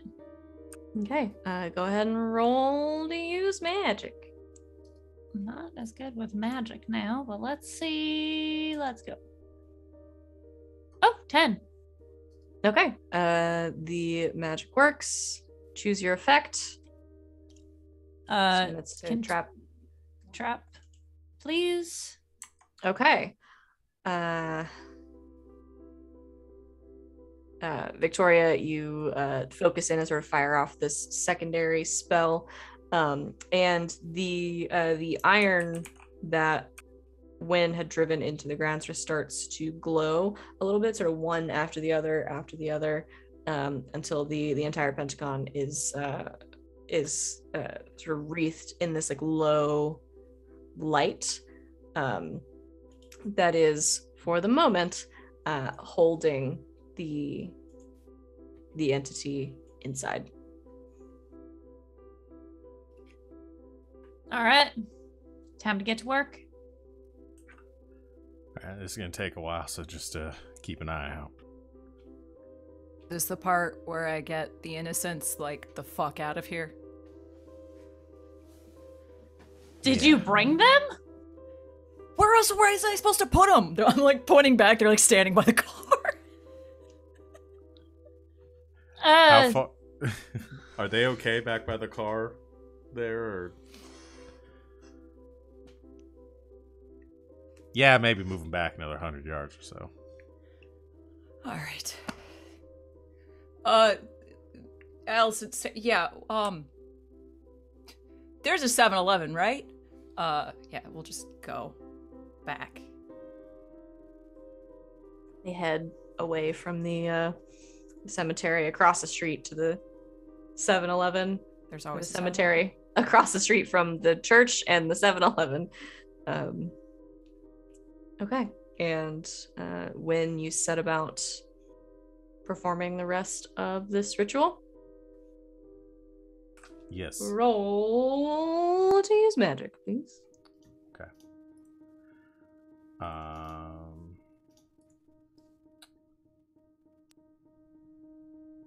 assume this doesn't fall under summoning or doing something beyond human limitations. This is banishing. No, this is Barring. banish. Okay.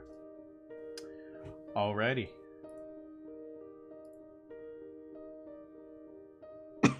$13. Okay. The ghost So- never existed. I bring Rowan? it back from the dead. There's just a person standing there now. That would be a crazy, considering it's a poltergeist. So when you perform this ritual, it takes a little upwards of an hour. While this is going on, the creature in the center is sort of getting more and more agitated. And at one point sort of makes its way over to the very, very edge, sort of where it is limited, where it cannot pass through due to Victoria's spell. Victoria, I assume you're staying close by. Yes, I am. So it makes its way sort of to that side of the circle. And you see again this sort of like very vague face, sort of featureless. There's basically looks like a porcelain mask, like eyes, mouth, really nothing else. And you hear this little giggle again come from it. And you can see it start to form these tendrils out of the smoke, out of the mist, and start to try to kind of poke and prod at the edge of the spell. And it seems like it's looking at you. It's hard to tell. It doesn't really have like eyeballs. It's hard to tell where it's looking. But you can see it sort of moving back and forth. Eventually it makes its way around to Surza, where you're standing. And Surza, you just hear this small voice kind of emanating from the mist, and it says, "Well, this isn't very fun."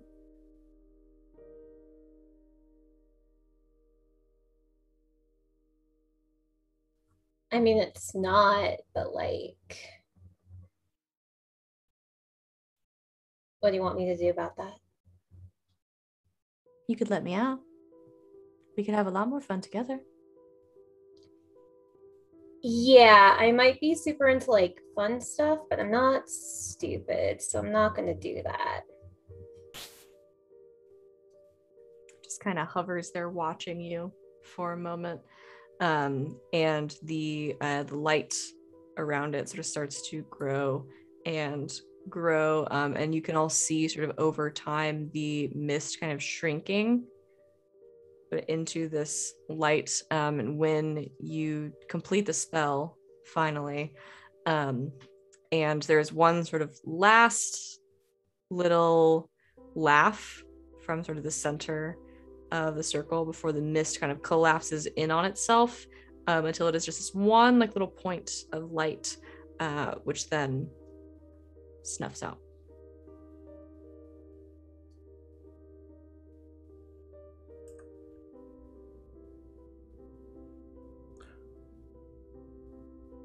Was that it? You did it right? Yeah, I definitely did it right.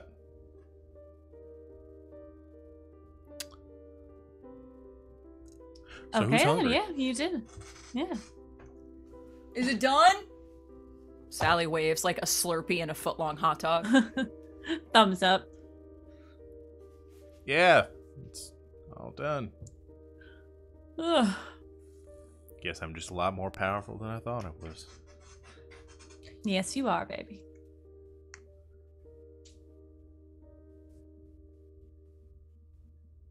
Maybe What, we that just was stick around here sincere. for a little bit, just in case. No, I Yeah. believe you. I'm just still worried that was too easy. Alright.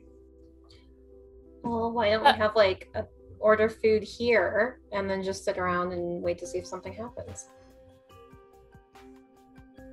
Sure, s- I'll get on Postmates. Sir, so why don't you go in the circle and see, just to double check? Go in the circle, Yeah. the banishment circle. We're not gonna banish you. If we wanted to do that, we would have done it a long time ago. Yeah, you're basically asking me to stick my hand into a mouse trap, but okay. Steps into the circle. Okay. You step into the circle. Nothing happens. You don't see anything weird.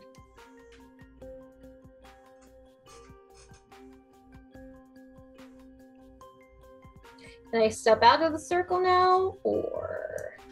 Yeah, seems good. Yeah. Might want to start cleaning up before someone comes across this, thinks there's some demonic stuff going on. It's Halloween. Exactly. Starts pulling up the stakes and undoing things. Okay. You clean up, put your things away, have some food delivered to the cemetery And Arboretum! and Arboretum.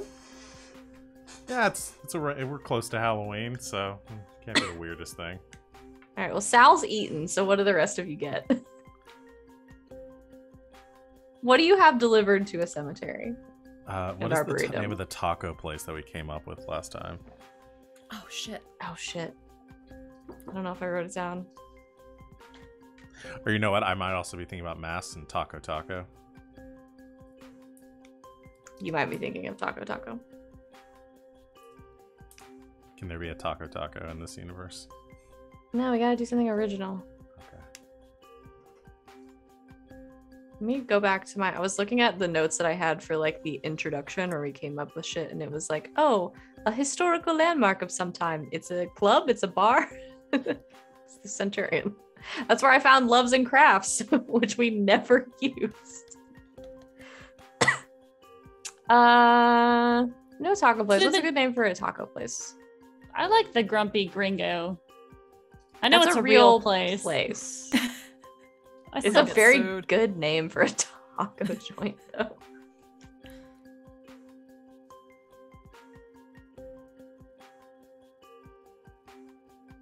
I can only think of Let's Talk About It, but that's not very clever.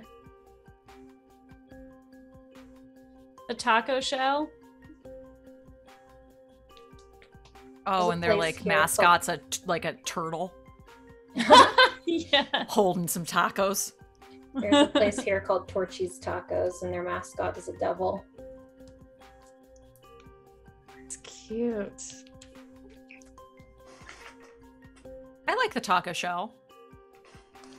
The best I was able to come up with With was Rocco Shelford, Taco. their mascot. What was it? Shelford.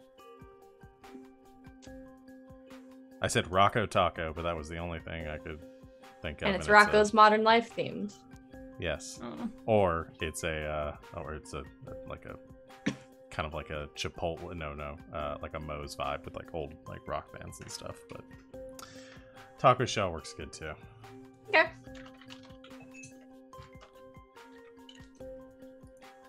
Oh, All right. So a little while later, no, they wouldn't work for the restaurant. You use Postmates. A Postmates driver brings a bag full of tacos to the cemetery. doesn't ask any questions. I assume you tip very well because we're not monsters here. And they go on their way. You all sit around for a while, eat your tacos, wait to see if anything happens. And it doesn't. Well, It's almost like you guys rolled really well on all the magic stuff. It is pretty late, and I think all the alcohol's worn off at this point, so I'm getting pretty tired. You want to head home, babe? Yeah, I think we're good here. I guess, Sal, you want to give them, or who's driving them back? Oh, I can drive. No. Okay. Yeah, Give 'em I'll drive them back. Lowdown. Give us a call if anything comes up again. Don't talk about it. No one's gonna believe you anyway. The whole thing, yeah. All right. Let's get back home then. I got work tomorrow. Yeah. I have a pop Good night, quiz. guys. Night. Gur follows them as if she's going with them. Sir, we're going home. Yeah. To our home. Mm-hmm. Sir, get in the car. But I don't want to sit with people I don't know in a car that you're driving way too slow and... Fine. See you tomorrow. Yeah, see you tomorrow. What is with her? I don't really know. Maybe she's just lonely, needs some friends. Yeah. We should do something about that Yeah. eventually. Yeah. Like, get her more friends, right? Yeah. All right. Okay. Load up in the car. All right, Wynn and Victoria, you head home for the night, get some sleep. So Wynn's got work tomorrow. Surza and Sally, you take Allison and Sarah, who are just sufficiently spooked for the day. They're very tired. They probably fall asleep in the car. You take them, I guess, back to the dorm. Yeah. Assure them that everything is taken care of. They did kind of see all of that go down. So Allison probably Have my peppers you with number. questions. If anything weird happens, call, but should be good. Okay. Anything else for tomorrow? What's my credit card statement gonna look like? I didn't go above the amount. Well, I went like $5 above the amount, but I covered it. You spent $500. $505. Though we might need to pay Caleb back for his coffee table. I'm not sure yet. What happened to the coffee table? Nothing. Then why am I paying him back for it? Okay, so like it may have been like broken, but Who broke the It look- coffee table? it looks like a really cheap coffee table. Like I don't think it's a big deal. Even if it's from IKEA, who broke the coffee table? Not me, Then why are we paying for it? because I threw the party at his apartment.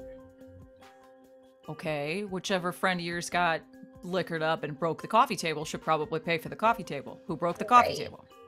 Cool. So I don't know their name. I've never really met them before. So I'll just let Caleb know that if he asks me to pay for it. No. I'll pay for the coffee table. Yeah, just tell the poor kid I'll take him to IKEA. We'll figure it out. Okay. I need a new job. Okay.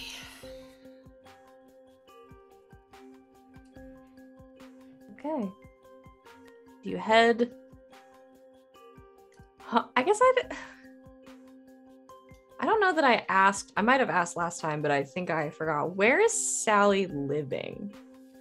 Got a new apartment. Got a new Not apartment. the same apartment complex. New apartment complex. And then I think we established that it's a 2-bedroom because Sir's living there too. I assumed that Sir slept on the couch, but Oh no, we got a 2-bedroom. Why not? Okay. So you head back to Sally's apartment. Get some sleep. Maybe get up to some late night shenanigans. I don't know if demons need to sleep. I'm now thinking. I think Sir enjoys sleeping, but does not need to sleep. I like that. All right. So everybody gets some rest, and the next few days in Cedar Grove are normal. But only the next few, because you know how I like to do things. A few days later, a couple of days before Halloween, we'll call it Friday. Wynn, you have been given this week both an assignment and an invitation at work, because every year the Cedar Grove Museum of Natural History throws a Halloween event. There are hors d'oeuvres and drinks, and they always, around this time of year, have pulled in a new exhibit to show. So you're required to be there in costume because it's Halloween, but you're allowed to hand out some invitations, bring family and friends, that kind of thing. All are welcome.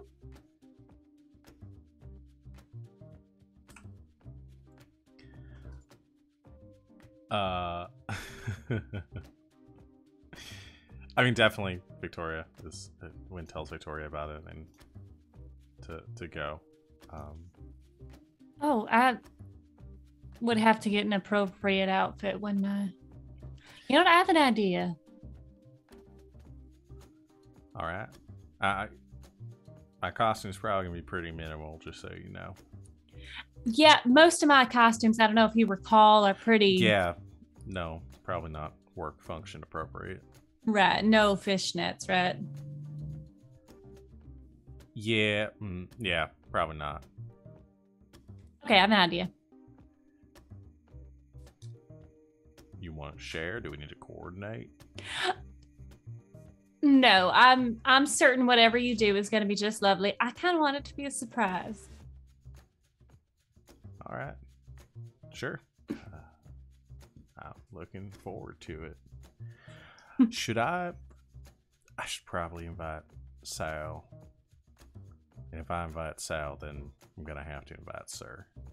Yeah, maybe we can introduce Sir to one of your colleagues. And I mean, I think she's a little, like I said, a little bit lonely. Well, I mean, if we're looking for someone for Sal, we can look for someone for Sir too.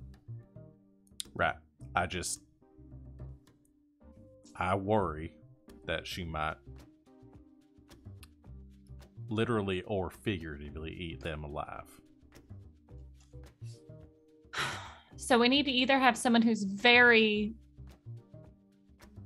meek or someone who's very strong. Have you seen that big fella that used to hang around with us? The angel one with the really loud guy? He hasn't been around lately. No, I have not seen him, but I think he was seeing someone anyways. Oh, was he? Yeah. That would have worked probably better. Okay, Yeah. I'll look for someone durable. All right. I have costume put together. All right, I'll give him a call. Oh, you know what? I'll probably see Sal on campus. I'll tell her then. All right. All right, head to work. See you later.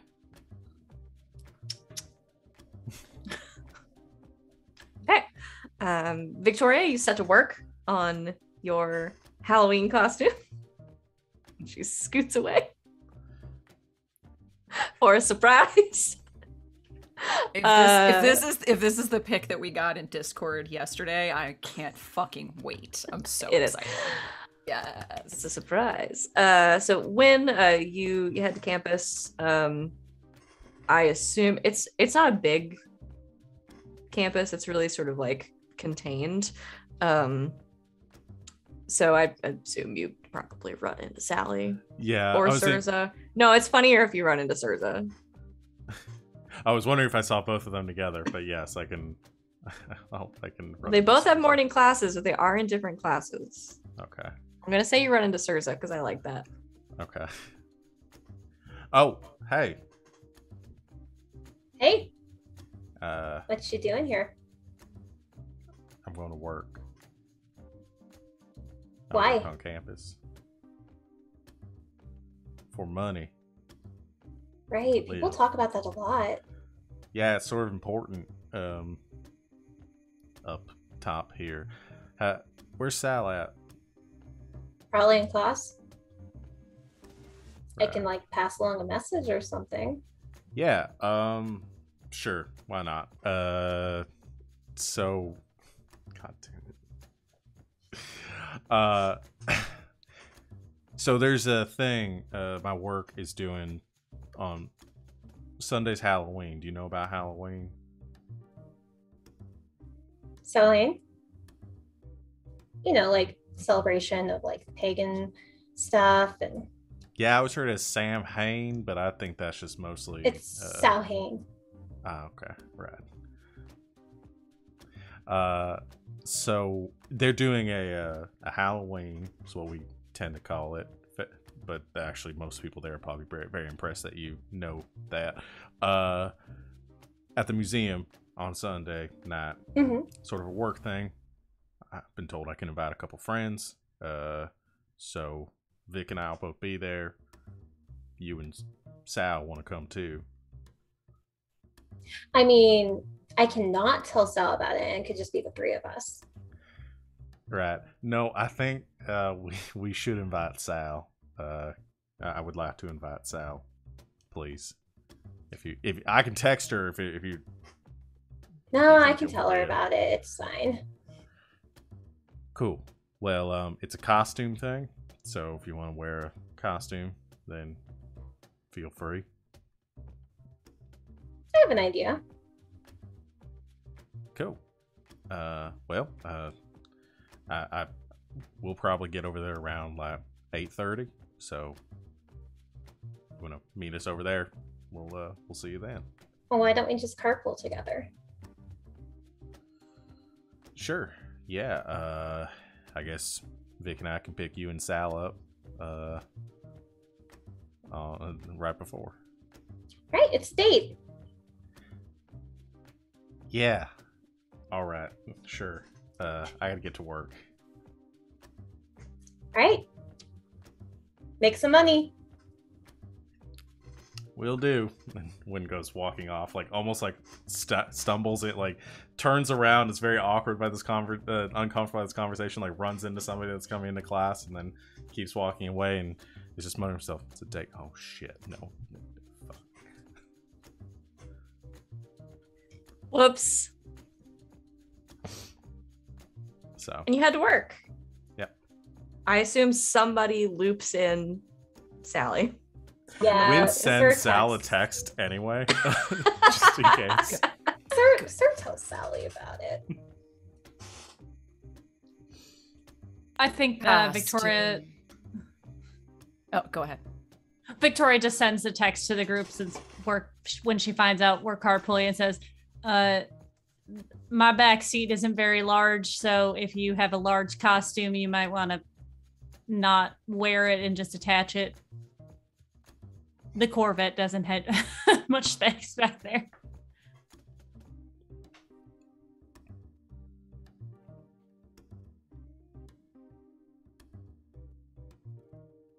No Okay. response.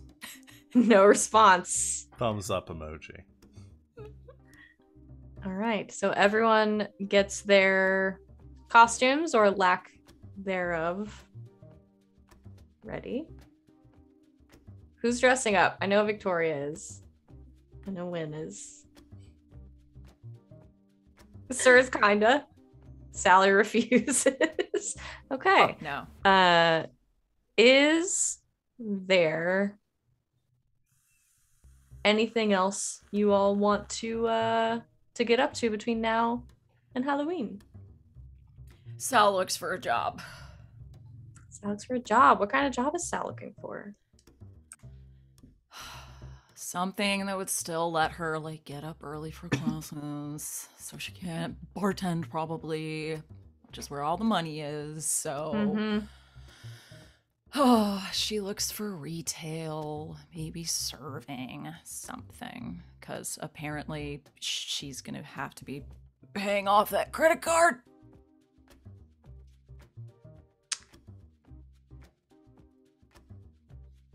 I'm gonna keep that in my pocket for after this mystery. Sally has a job interview.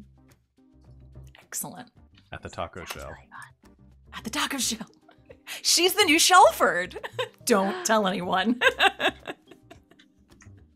Like a Disney princess, you can't reveal it until you're done working. Exactly. You, Sally, you get an email from the taco shell asking you to come in for an interview on Monday the 1st. Great, yeah. So she'll be there. Excellent. I'm putting this in my notes because I'm putting this in the show. Because it's going to be very good. Okay, Anything else? Sal doesn't just like dress normal. She dresses up because she understands the concept of it being like a work event, doesn't want to embarrass Wynn. So she puts on like a nice outfit, like a nice dress, but does not wear a costume. Okay. Well, Sal dresses real nice. All right. I feel like we have to play out the reveal of Wynn Yes. and Victoria's in We're gonna. costumes. Oh, don't worry. I'm getting to it. We got plenty of time. I still got like 45 minutes left. So what does Sirza wear? I think Sirza dresses a little inappropriately for the occasion, because all she knows about Mortal Halloween is you do dress a little slutty. But she also just drops her glamour so that she looks like herself, because it's the one night a year she can. It's got big old horns, got the teeth. Is there anything? What else is hidden by the glamour? Or are those the main things? Pointed ears. Probably. No, she has her facial tattoos even when she has the glamour up. But and her yellow eyes. She just tells people it's hazel eyes. I love it. I love it. The Sirza's dressed as a slutty demon, which is just Sirza. Big fan. So I assume Victoria gets completely ready to go before they go to pick up Sally and Sirza. So when you've been waiting for a bit and it is approaching the time that you need to leave to go pick up your friends to be on time for this event, you've got your costume on. Yes. Wynn has taped a couple of cutout teeth to the brim of his hat and some eyes, and he's going as a dinosaur because it's at the museum, which I did not plan. I did not know about that ahead of time, but it works out perfect. And you hear your bedroom door open and you hear footsteps come down the hall, and you see Victoria in all her splendid glory, dressed as Mothman. All right, we gotta get going if we're gonna be on time. What are you? What do you think? I'm Mothman. Well, you know what people think Mothman looks like. I thought it was funny because we like actually know one. It looks great. Thank you. I like the feathers myself. Right. I'm learning something about myself. All right. We should probably get going. Yeah, I think that's a good idea. Is there anything I should know? Any work drama? People to avoid? So, Karen and Dave broke up recently, but they're not talking about it. So just like, don't say anything if you see either one of them. They're probably both going to be there, but you know, just keep that cool. Awkward, but okay. Yeah. Yeah, just be. Probably should go say hi to my boss, and just. Of course. Yeah. All right. Well, let's go pick up the girls. Yeah. After you. Sachets out. All right. Right. You hop in the, what's it, a Corvette? Yeah, a Corvette with 4 seats. The world's largest Corvette. And stranger things have happened in this game in particular. That's true. You head over to the apartment complex, pick up Sally, who is just dressed very nicely, and Surza, Victoria would be very proud. Just black cocktail dress, did like a little updo with some curlies down. Looks very nice. Pretty woman?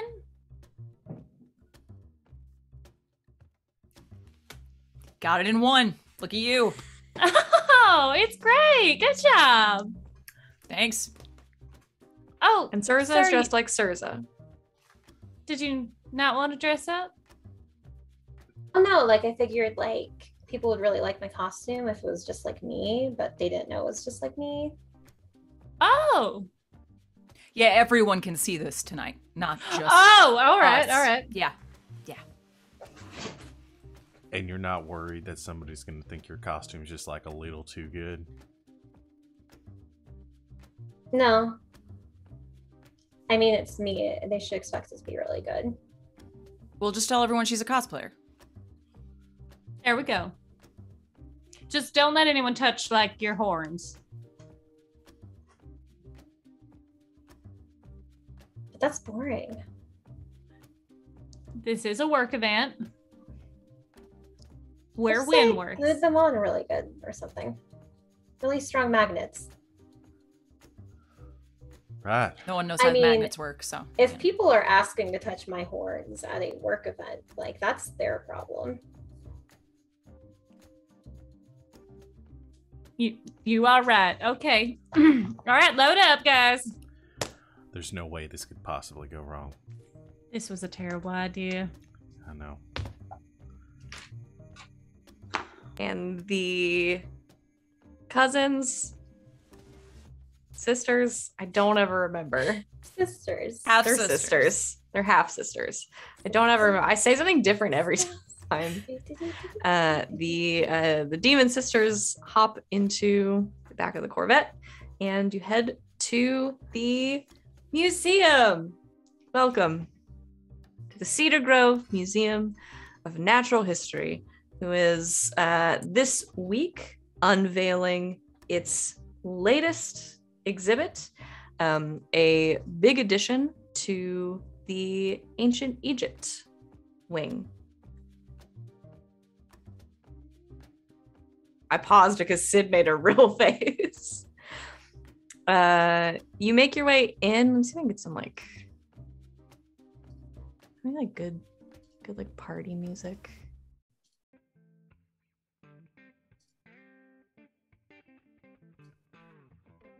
This is fine. This seems fun. It's happy.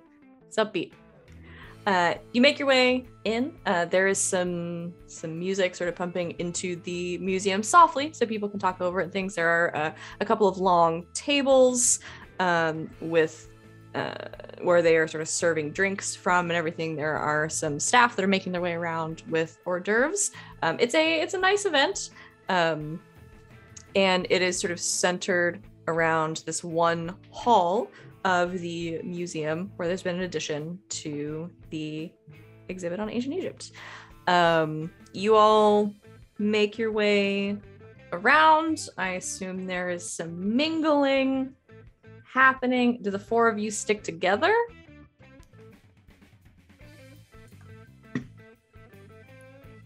Wynn wants to try to keep an eye on Surza most of the night. Sal is also just probably babysitting Surza. Mm-hmm.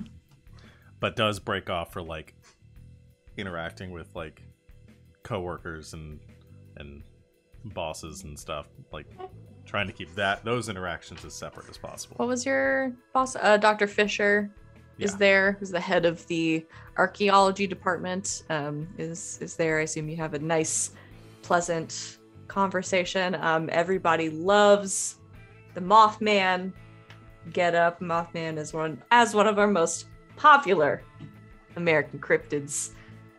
It is looked upon with joy and only a little bit of irony. But yeah, it's pleasant. You have pleasant conversations, talk to your coworkers. Once you've done your sort of obligatory things, you can get a drink, that kind of thing. Yes, Winthrop. Wynn also invited Mutt. Oh.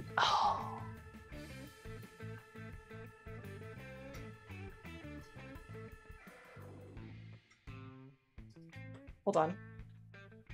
Mutt also arrives as Mothman. He also dresses as Mothman, and it's so One awkward. of us has to change. Mutt is dressed as Smokey the Bear. Oh my Yes, god! I was just gonna say it. Yes, I could have sat here, could have put that in an envelope and held it. I was gonna say something else. Yes. This is much better. Mutt does arrive. He's dressed nicely. It's a nice sort of like brown, sort of like a very dark brown suit and like loafers. And he's got his ranger's hat on, and he's sort of done up. Probably had some help and done up his face to look like a bear.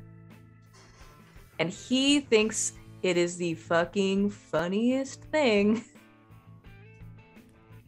Wynn also thinks it's the funniest thing. Sal cracks the Get fuck up when she sees him. Do you get it?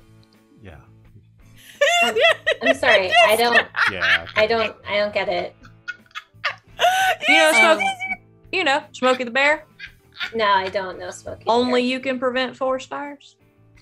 No, I'm usually starting the forest fires. Okay. Well, let me pull up a video for you on my phone here. You don't get it though. It's because It's very good. Because I'm also a bear. he's a weird man. Wait, I'm sorry. Dying. So you're like a bear. Does he look like a gay bear? No, Okay. not remotely. I was more confused. You get it? It looks great, No. man. It's good to see. Yeah, it's Just you look amazing. Sal keeps passing back in the background, laughing her ass off, like holding her side, just throughout the entire interaction. Oh, I'm so glad I invited him. Pool party. Yeah, thanks for coming, man. Always. Safety first. And I'm kidding. I'm here to get drunk. Yeah, it's an open bar if Alright. you want to grab anything. Sweet.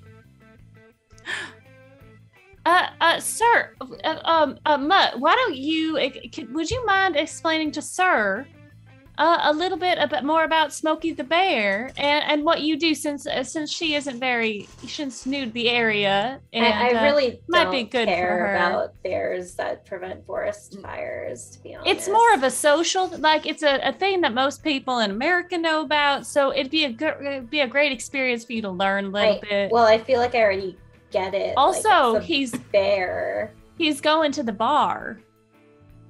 I mean, I could go to the bar. Great. Yeah, I mean, you want to get something to drink? Yeah, I'll go get Have I- myself something. to Have drink. I ever in my fucking life said what Mutt Danson looks like? We have a picture of him. Yeah, What does we had Mutt the Danson look unofficial- like? Mutt's like, what did I decide? He's like late 20s, like maybe 30. Little bit tan. He's a park ranger. So he's a little muscly, a little tan. He's got brown hair, like pushed back. Always wears his big brimmed ranger hat. I don't know that I've ever described him on stream. He was just in my brain as a person who existed. Yeah, a little bit of scruff right there. Yeah, he just kind of says, "Yeah, what do you like to drink?" People have preferences. Yeah. I mean, it's cool if you don't. Some people are just chill like that. I'm fine with anything. All right. Whiskey sour it is. Cool. Do I go like with you or stay here or?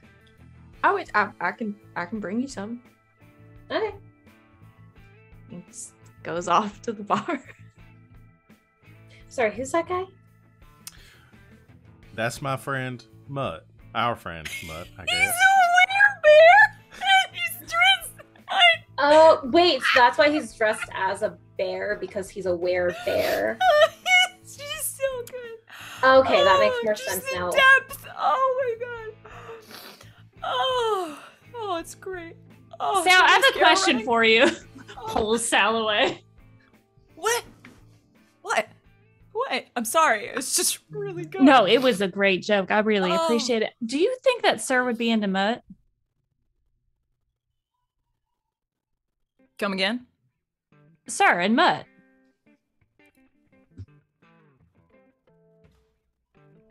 I'm sorry. I just had to like restart my brain for a second. What? Well, he's a werebear and she's a demon, so like they're both on the same strength level and like, well, similar. And like they're both, I think they could share a lot in common. Why are you trying to set my sister up with people? Honestly, Yeah, sure. she's been really trying to butt in with Wynn and I. Like, I think she's just lonely. So I think it'd be nice to like get her involved with someone or at least making friends. Butt in with y'all. Yeah, she always wants to hang out with us when we're hanging out. I mean, she only really hangs out with you, right? I mean, she hangs out with a lot of people. She's got her lab partner, although he's like a total square, but Well, then it might be good to have someone who is similarly supernatural. Someone she can talk to about, the crazy stuff we do. okay, like I kind of get where you're coming from now, I guess. If you help me with this- I'm just seeing like a couple months down the line and an inevitable breakup, and then just like who's gonna murder who in that scenario, and I don't know. Like I don't know. If you help me with this, I will stop trying to hook you up with people for a full month. Deal.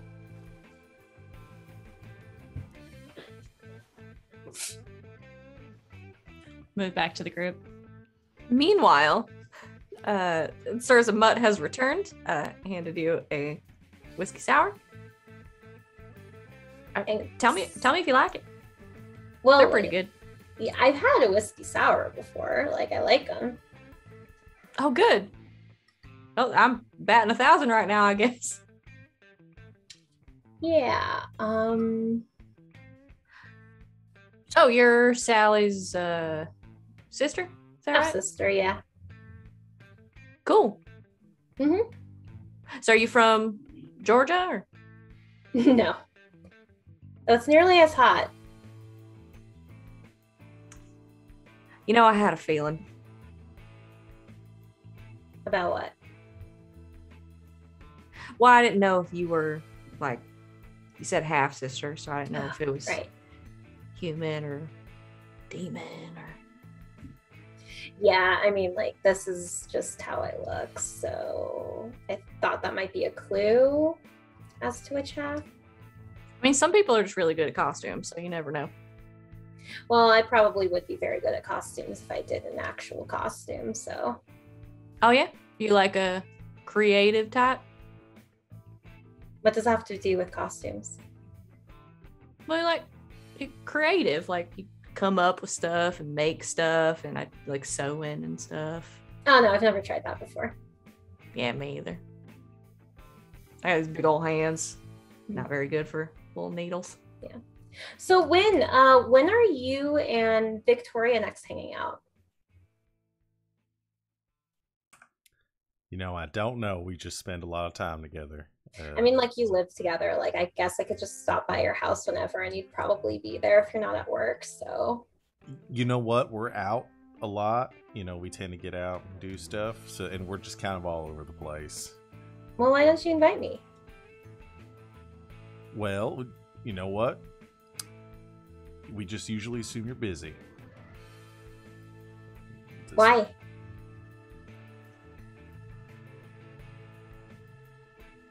I don't. I'm just like looking to Victoria for any sort of help here. Am I back? Yeah, are we back yet? You will be in a second. Okay. You know what? That's a good question. I probably should. I'll think about it. We'll call you the next time. Okay. All right. You know what, sirs? I don't feel bad. He never calls me to hang out anymore either. You know what? That's not true, Mud. I called you last week, and we were gonna go grab drinks down at the pub, and yeah, I mean, okay, yeah, that's right. I forgot to call you. Yeah. Don't forget about your old pal. Over here. We're still on for next Thursday, right? The game. Oh, hell yeah. Yeah. All right. Ooh, what's this? The game? Football game. Yeah, we usually we're go down back to in the the- bar. Yeah. Yeah, we go down to a sports bar downtown, watch football. Are you into sports, that kind of thing? Is it anything like Hellball? Oh, what's I that? mean, that's it's usually played with like human heads, but like you toss it around, try and get a goal. It's kind of like that, just this ball instead of a head, but they do hit each other a lot. Yeah, that sounds more interesting. Yeah. So great, you can come with us. Okay.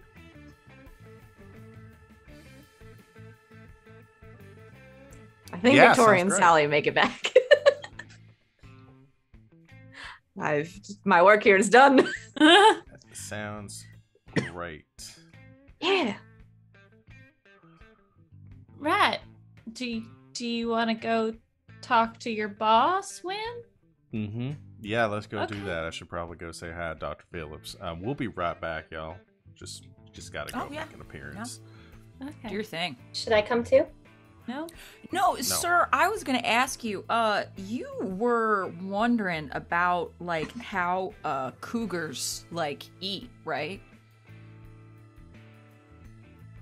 It was like we saw the thing on the Nature Channel and you were like, seems like they'd have to eat a lot and I thought that was mountain lions. they're the same. Why don't you tell her about it? Yeah, so mountain lion is actually just like a colloquial term for cougar. Now, if you're wondering about how cougars sort of eat and everything, they Don't. tend to consume, I would say, one large game animal, like a deer or Sal something just like that. very Once slowly every, like, 10 steps back out Wynn and Victoria toward have the peeled off. bar. When on the way, when we're heading over to Dr. Phil, the only thing he says to Victoria at first is just, no. No what? No. No what? It's a bad idea. Whatever do you mean, Winthrop? What you are trying to set up there with Mutt and Sir, there's no way that doesn't end bad. No. Why? They're both supernatural beings. She needs to learn more about this world. That's a bit reductive to just say that just because they're both have some sort of supernatural element to them that they're gonna work out. You told me that she needs someone who is strong, right? Yeah, but not also someone who's like my best friend and is going to put me in a real awkward situation. She's already invited herself to our hangout on Thursday. Oh, no. Mutt invited her. Either way. Don't show up. But I want to watch the game with my friend. You can watch the game with me. And I promise that I won't ask any questions about the rules. That's a lie. I know everything about football. I'm a cheerleader. I promise that I won't make any comments about the cheerleaders and how terrible they are. You're just... It. Not that I don't enjoy spending time with you, but watching football with you is... Is what? You just get very particular about things. It's hard to just sit back and watch the game. I never knew a armchair quarterback as badly as you. Fine. I will keep quiet. Except for when engaged in conversation. And I will keep it toned down. So I'm just supposed to bail on Mutt, though? I mean... Right, I'll just reschedule. We'll hang out that weekend. Mm-hmm. Just tell them you're sick or something. You know what? And if it doesn't work, I won't push it, okay? Right. Like I said, there's no way this doesn't go bad. We won't know until we try. Right. Hey, Dr. Fisher. Yeah, the real thing about cougars, though, is that they will prey on pretty much everything. They do like large mammals, so, I mean, deer, that kind of thing, but they'll also get some coyotes. They'll I'm also sorry, get up do on you beaver. talk about anything other than like wild animals? I can. Yeah, because this conversation is like really boring. Oh. All right. What do you like to talk about? Well, I find when I pick the conversation, people get either like really disturbed or very concerned. So usually I let other people direct that, and I just let them know if it's like a bad conversation piece. But like, well, if you want to talk about what I want to talk about, I like to talk about swords. I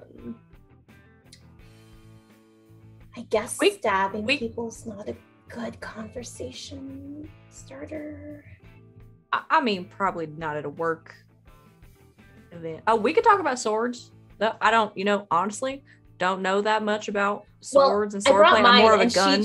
She just reaches back into her dress and pulls out a sword.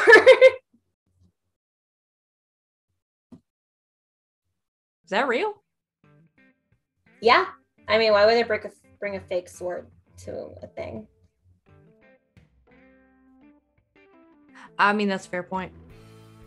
Yeah, so this sword I got in like, I want to say like the 1500s, maybe. I was really young then, so and this one I think I actually took off of a knight of some sort. I'm not sure who the guy was. I don't really ask questions before I kill them,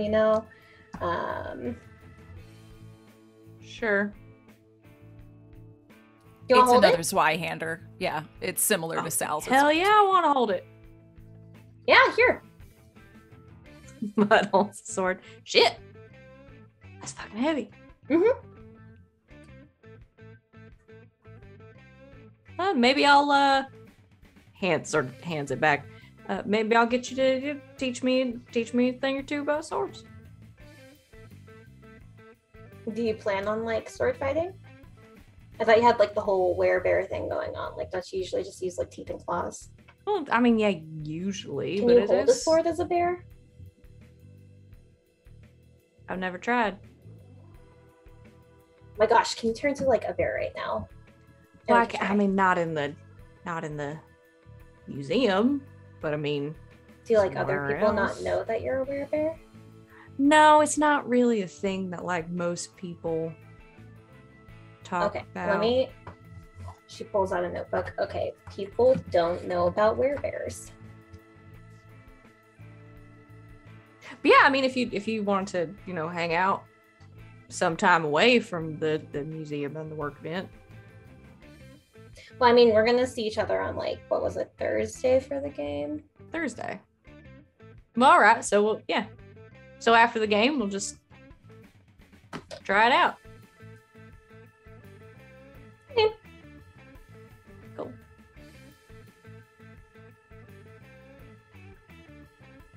All eyes are on them as soon as the sword comes out. All three of us are just like, I mean, she's in a room with archaeologists and she pulled out a sword, right? A either really good replicate or a real 15th century Zweihander. Yeah.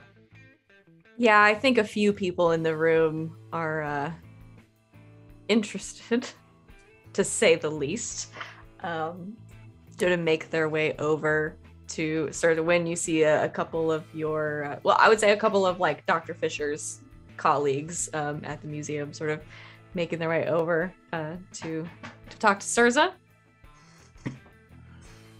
Yeah, I'm sorry, Dr. Fisher. I gotta go talk to my friend. I don't think she's a really good cosplayer and was not aware that we're not supposed to bring props or what. We'll be right back. There's a taller woman with a very long sort of braided brown hair, very smart. She's in a suit. Sort of walks up to you. Excuse me. Yeah. Is that a replica sword? No, this one I believe is real. I didn't take it in the 15th century. That would be ridiculous. But my great grandmother had it and passed it down. And I thought that you guys might enjoy it. May I have a look? Of course. Takes it, is looking it over. Very fascinating. I'm sorry, I don't recognize your costume. It is very impressive. Oh, thank you. Yeah, no, I'm just run-of-the-mill demon. Well, not a run-of-the-mill demon, probably a higher up demon, a really cool kind of demon. Yeah. Well, I imagine a demon's choice of sword might be the Zweihander or something like that. I think so too. She hands it back to you. Oh, thank you. Are you you're not an employee of the museum? No. My friend, my best friend Wynn is somewhere around here. Imagine they get back around this point. Yeah. Oh. Mr. Crowley. I don't know who this character is, but she works here. Dr. Dern. First name Laura. First name Laura, last name Dern. Love Exactly where I was going. I'm glad that y'all went there with me. Mr. Crowley. It's good to see you here. I see you met my friends who came along with me for the evening. Isn't that the costume's pretty impressive, right? It's all quite impressive, yes. I am actually prone to believe her performance here, her story about the sword being a family heirloom. Right, yeah. It's a real good replica. She tends to get into character. Sir, you're in the theater program here, right? I think so. Anyway, Dr. Dern, I was talking with Dr. Fisher about that. I'm Sir, look at this, what's over here?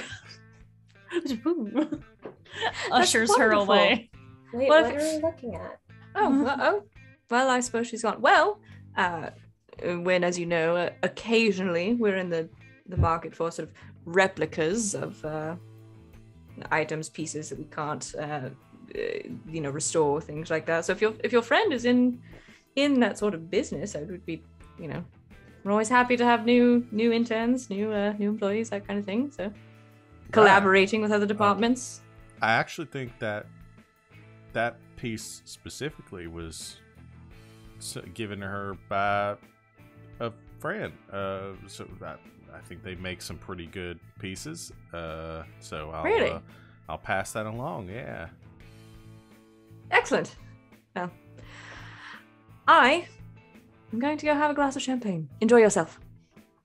Victoria, always good to see you. Wonderful Waves costume. from. Thank you.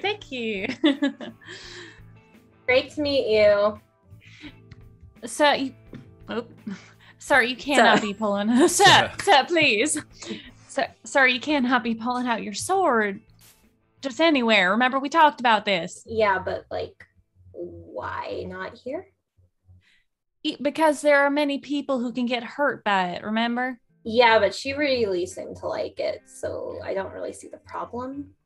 The attention that it draws is the problem. But I like attention. Right. We are at Wynn's place of work, so we don't want to draw a lot of attention so that people question things, so that then Wynn gets more questions and gets in trouble. It's really for him. Okay, I guess that makes sense. Perfect. All right. So I'll just like put this away. Thank you.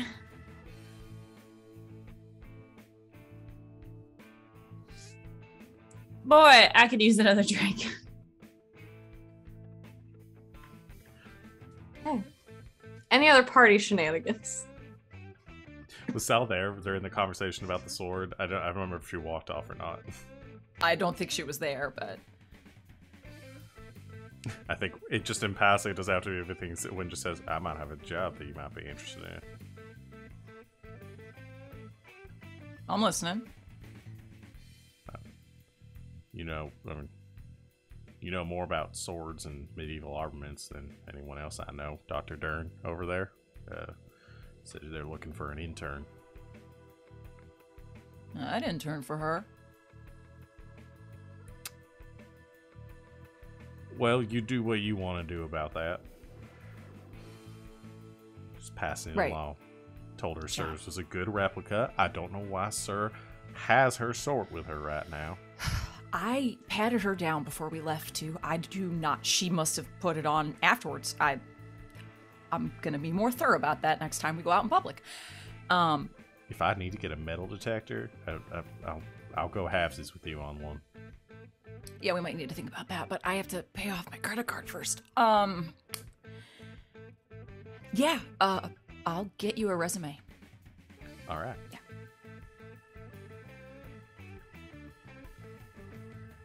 Oh, this party's going on too long.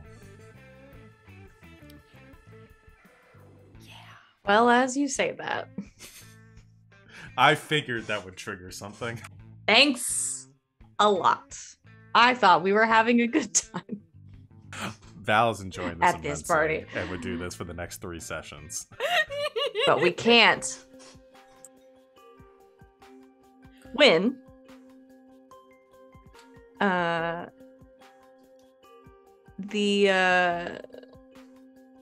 the party sort of is in full swing, and all of this is going on, what your colleague, Dr. Fisher, who is head of the archaeology department and works sort of in conjunction with the museum, approaches you, and I don't know that Dr. Fisher's ever talked on the show. I was gonna say I don't remember what they sound like. I don't think they've ever spoken. What's Dr. Fisher's deal? What are they about? What do they look like? Oh boy. Lawrence Fishburne. And that's probably because I only named him Dr. Fisher, but that's where I want to go with him. I'm not doing Lawrence Fishburne. I mean, he doesn't have to sound like Lawrence Fishburne, but you asked what I he know, I'm looks just like. telling you. The visual is mwah, though. Yeah. All right. And I was just imagining like Gen M, like, he's probably from like Midwest. Sure. Came down south for the research. So Dr. Fisher approaches you, and he just casually, sort of drink in hand, kind of lays a hand on your shoulder very briefly. Wynn, do you have a moment? Oh, yes, sir. We've got a bit of an issue with the new exhibit, and I need a couple of people on it. So if you would just next room over, Dr. Dern is in there. She'll fill you in. Oh, yeah. Definitely. Thanks. Kind of pats you on the back. It's kind of like, you go deal with this. Just stops over by Victoria. I got a work thing real quick. I'll be right back, okay? All right. I'll watch I'll mingle. Don't worry. Just keep an eye on Yes. Sorty McStab face. Okay. Yeah. When you make your way through into one of the main exhibit rooms for the Ancient Egypt exhibit, there is a large roped off section sort of in the center of the room where the newest exhibit is, and then along the walls there are sort of cases with different urns and coins and papyruses and things like that. But you make your way in and you see Dr. Dern and a couple of the folks who work under her standing very near to that central exhibit. And I think you can almost immediately tell that something is wrong. Dr. Dern, usually a very magnanimous woman, big personality, always smiling, looks very concerned. And is sort of looking over some of the stuff in the main exhibit, sees you enter, waves you over. Mr. Crowley, good. I want to preface what I'm about to say with what we talk about is not to leave this room. All right. We've got a bit of an issue. And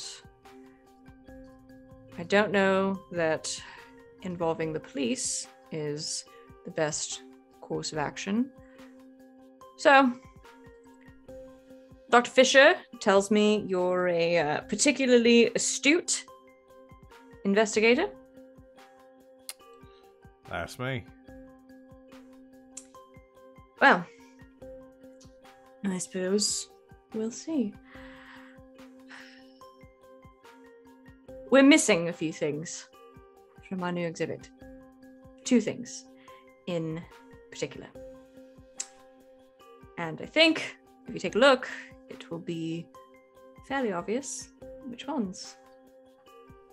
When you look at the, she sort of points over to this central exhibit that has come in, which is supposed to consist of a sarcophagus with an Egyptian mummy inside, as well as a pedestal off to the side that was holding a couple of not parchments, papyruses that had hieroglyphics and things like that on them. The papyrus is missing. So is the mummy.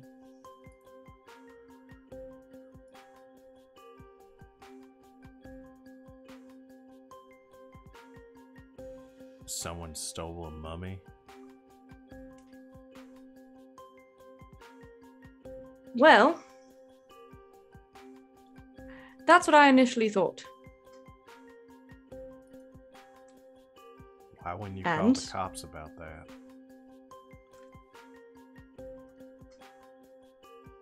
Because, Mr. Crowley, I think we might be dealing with something a bit bigger than that. Follow me. and she sort of walks over to one side of the room where there's a it's not a door, but it's a doorway that is leading off to another part of the exhibit. And she points to the door frame. Tell me what you see. And you look over and you look closer onto the door frame, and you see pressed into the wall, almost like someone has grabbed onto the door frame to make their way through, a handprint in ash. That's a handprint. Yes. Now, Mr. Crowley, I'm not a superstitious woman. I'm a woman of science, evidence.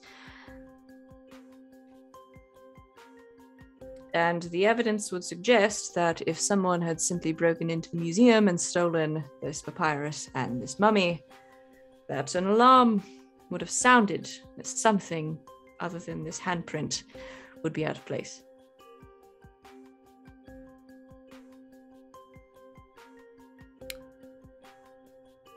It looks like the mummy walked off. It looks like the mummy walked off. Right. Well, I can look into it then. Probably a prank or something. Maybe one of the first years trying to do. I'll look into it. Would you mind if I got some help from a friend on this? I know you said not to tell anyone, but one of my friends used to be in law enforcement. She left and came to study here. Currently taking classes at the university. She might be a really good help here. Can I have you roll to manipulate someone? Sure. Boy, I miss having that +3 charm. Making everyone your ally? Much, that's a 10. Okay. Yeah, she goes for it. So she thinks for a second. Fine. But no police? No. Nothing like that? She's not currently employed or anything. But she knows her stuff. So I'm gonna go get some help. And we'll figure out where your mummy went off to. Did you see it happen? No. Okay. All right. Happy Halloween. Indeed. Oh, and Mr. Crowley. Yeah. Bring it back. Your job is sort of riding on this.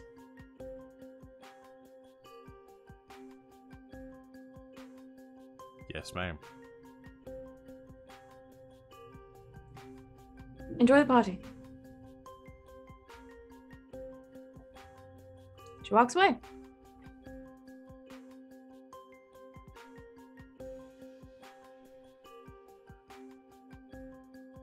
Fucking mummy. I think that is where we have to leave it for today, as we're running out of time, as the mummy has seemingly gotten up and walked out of the museum. This is so Scooby-Doo. With a papyrus. I love it so much. Oh man. Thanks everybody for hanging out with us today. That was really fun. Is it too late for me to What? go back and say jinkies? Can we cut that in? Can I end with that instead? Not doing We'll put it in post. We'll put it in post. Jinkies. So yeah, let's do our end of session stuff. At the end of the session, the keeper will ask the following questions: did we conclude the current mystery? We Yes! did. Yeah, you solved the whole ghost puzzle. Did we save someone from certain death or worse? Lots of people. Yes. An entire Yes. Carter dorm. Yeah, you guys were actively protecting folks a lot. Did we learn something new and important about the world? Poltergeists. Yeah. They're a thing. I buy that. Did we learn something new and important about one of the hunters? Victoria's terrible at watching football, apparently. Wynn learned something about himself. Re Mothman. Yep. I was dying over that. I think we learned some stuff about Surza. Yes. Yeah. All Yep. right. So that's 4. So that's 2 experience Woohoo! for everyone. Moving on up. Moving on up. Let's move into, because that's the easiest part of it. Let's do bonds. So show party. I'm gonna change that. But at the end of each session, everybody will choose another character who, as a result of this session, knows your character better than they did before. That can be for better or for worse, positive or negative. Somebody knows you better. Somebody understands how you work a little bit better. After all of that, there's no way they don't. So yeah, who it is? Yes, Sid. I'm going to say Victoria, because she now realizes that Sal would rather set her sister up with a werebear than have to deal with being set up herself for an entire month. Yeah. Okay. So Victoria, Tracks. you'll mark +1 for your bonds with Sally. Who else? Al's thinking very hard. Yeah, Morgan. I'm gonna say Wynn because Surza was not subtle. No. No, she was not. All right, so Wynn, you'll mark +1 for Surza. Who else? I'm trying to think if Surza would have learned anything about Victoria or had picked up on the stuff that she was saying. I don't think she did. I think there was the opportunity there. So maybe Wynn? How much she wants to get Surza on the right track. Victoria's investment in Barking Surza's up the well-being. right tree. There, that's better. That's better. All I can think about it now is that song from Oliver and Company. You little pups all over the city. I'm gonna say Sal, because of the conversation that they had about magic and when sharing some of that. Okay. Everybody mark their +1s on your bonds that you were given. I'm not keeping track of those, so just let me know when you hit 4, and we'll do some fun roleplay, and you'll get stuff. And last, but certainly not least, let's do stars and wishes. Who wants to go? I won't call on people. My star is to Savvy for having Mutt dress up as Smokey the Bear. Fucking brilliant. It's literally all I could think of. It was perfect. It was simple, yet brilliant.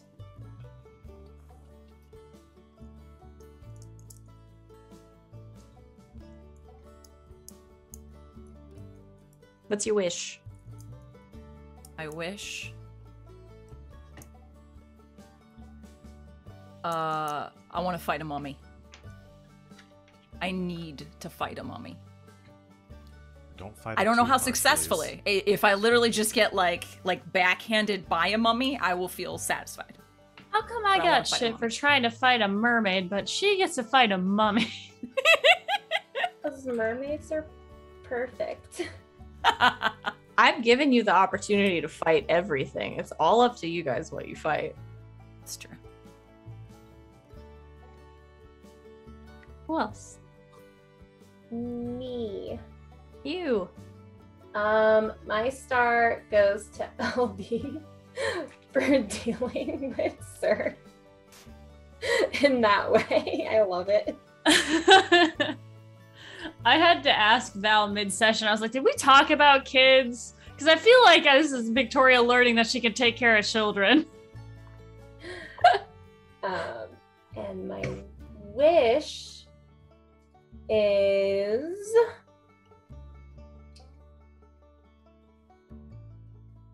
more Mutt, because I've decided I like him. I can do this for you. Yes.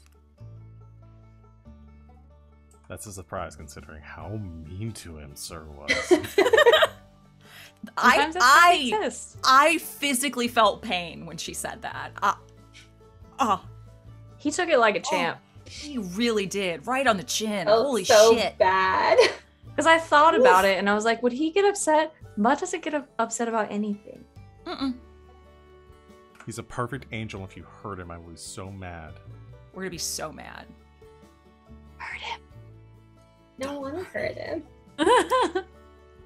Well, Sir doesn't care, but we'll see what happens on Thursday at Sports Bar, I guess. Who else? My star. I'm gonna give my star to Val this week because you did pull a lot of stuff out of your ass and just kind of like went with it. Just like random stuff that I really appreciate, like just on the ball with a lot of things today. And then my wish is we're gonna have to deal with the agency soon. So I'm excited to see the agency.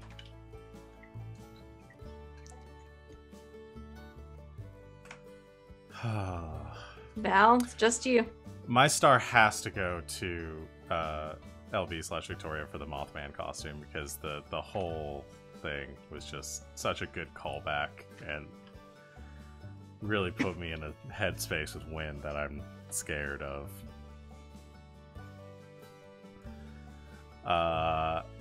And my wish so hard is for Sir and Mutt not to get together, but that's more Wynn bleeding through.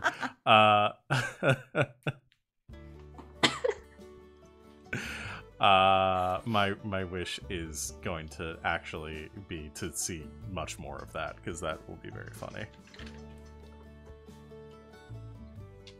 All right. And that, I think, is it for the day. So, thank you so much to everybody for hanging out with us today. Thank you for all the friends that are out there in chat. We love you. We're so glad to see you here and engaging and chatting with us and stuff. We love it. You can always do it more. We're so blessed. #blessed to have you out there. Thanks to my lovely players for going on this ride. I didn't expect that there to be that much Halloween party, but I'm glad that there was. It was a blessing, and I'm glad it happened. And I love having it in my life because you guys are great at role-playing and are always hilarious. And next week, mummies. So yeah, we will see everybody 1 week from today, next Sunday, same time, same place, 4 p.m. Eastern time here on GGK for the next episode of Slaying 201. In the meantime, check out our streaming schedule. It is here on our Twitch page. It is also on our Twitter. It is also pinned in our Discord, which you can join. Come hang out with us, talk to us about things that you like, talk to us about the show, tell us things that you liked about that kind of thing. You can also check out old episodes of all of our stuff on YouTube, comment there, subscribe there, all that kind of stuff. Tell us how you feel. We love to hear it most of the time. You know how YouTube be.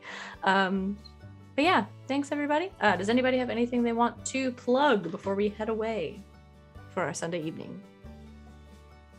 Come watch us on LB Hack'em, where we're gonna play some video games. I'm gonna play some video games, and I am going to do a costume change. But we'll see everybody, I guess, tomorrow. or The Forgotten, and then next week for the next episode of this. But until then, good game and good night, Internet.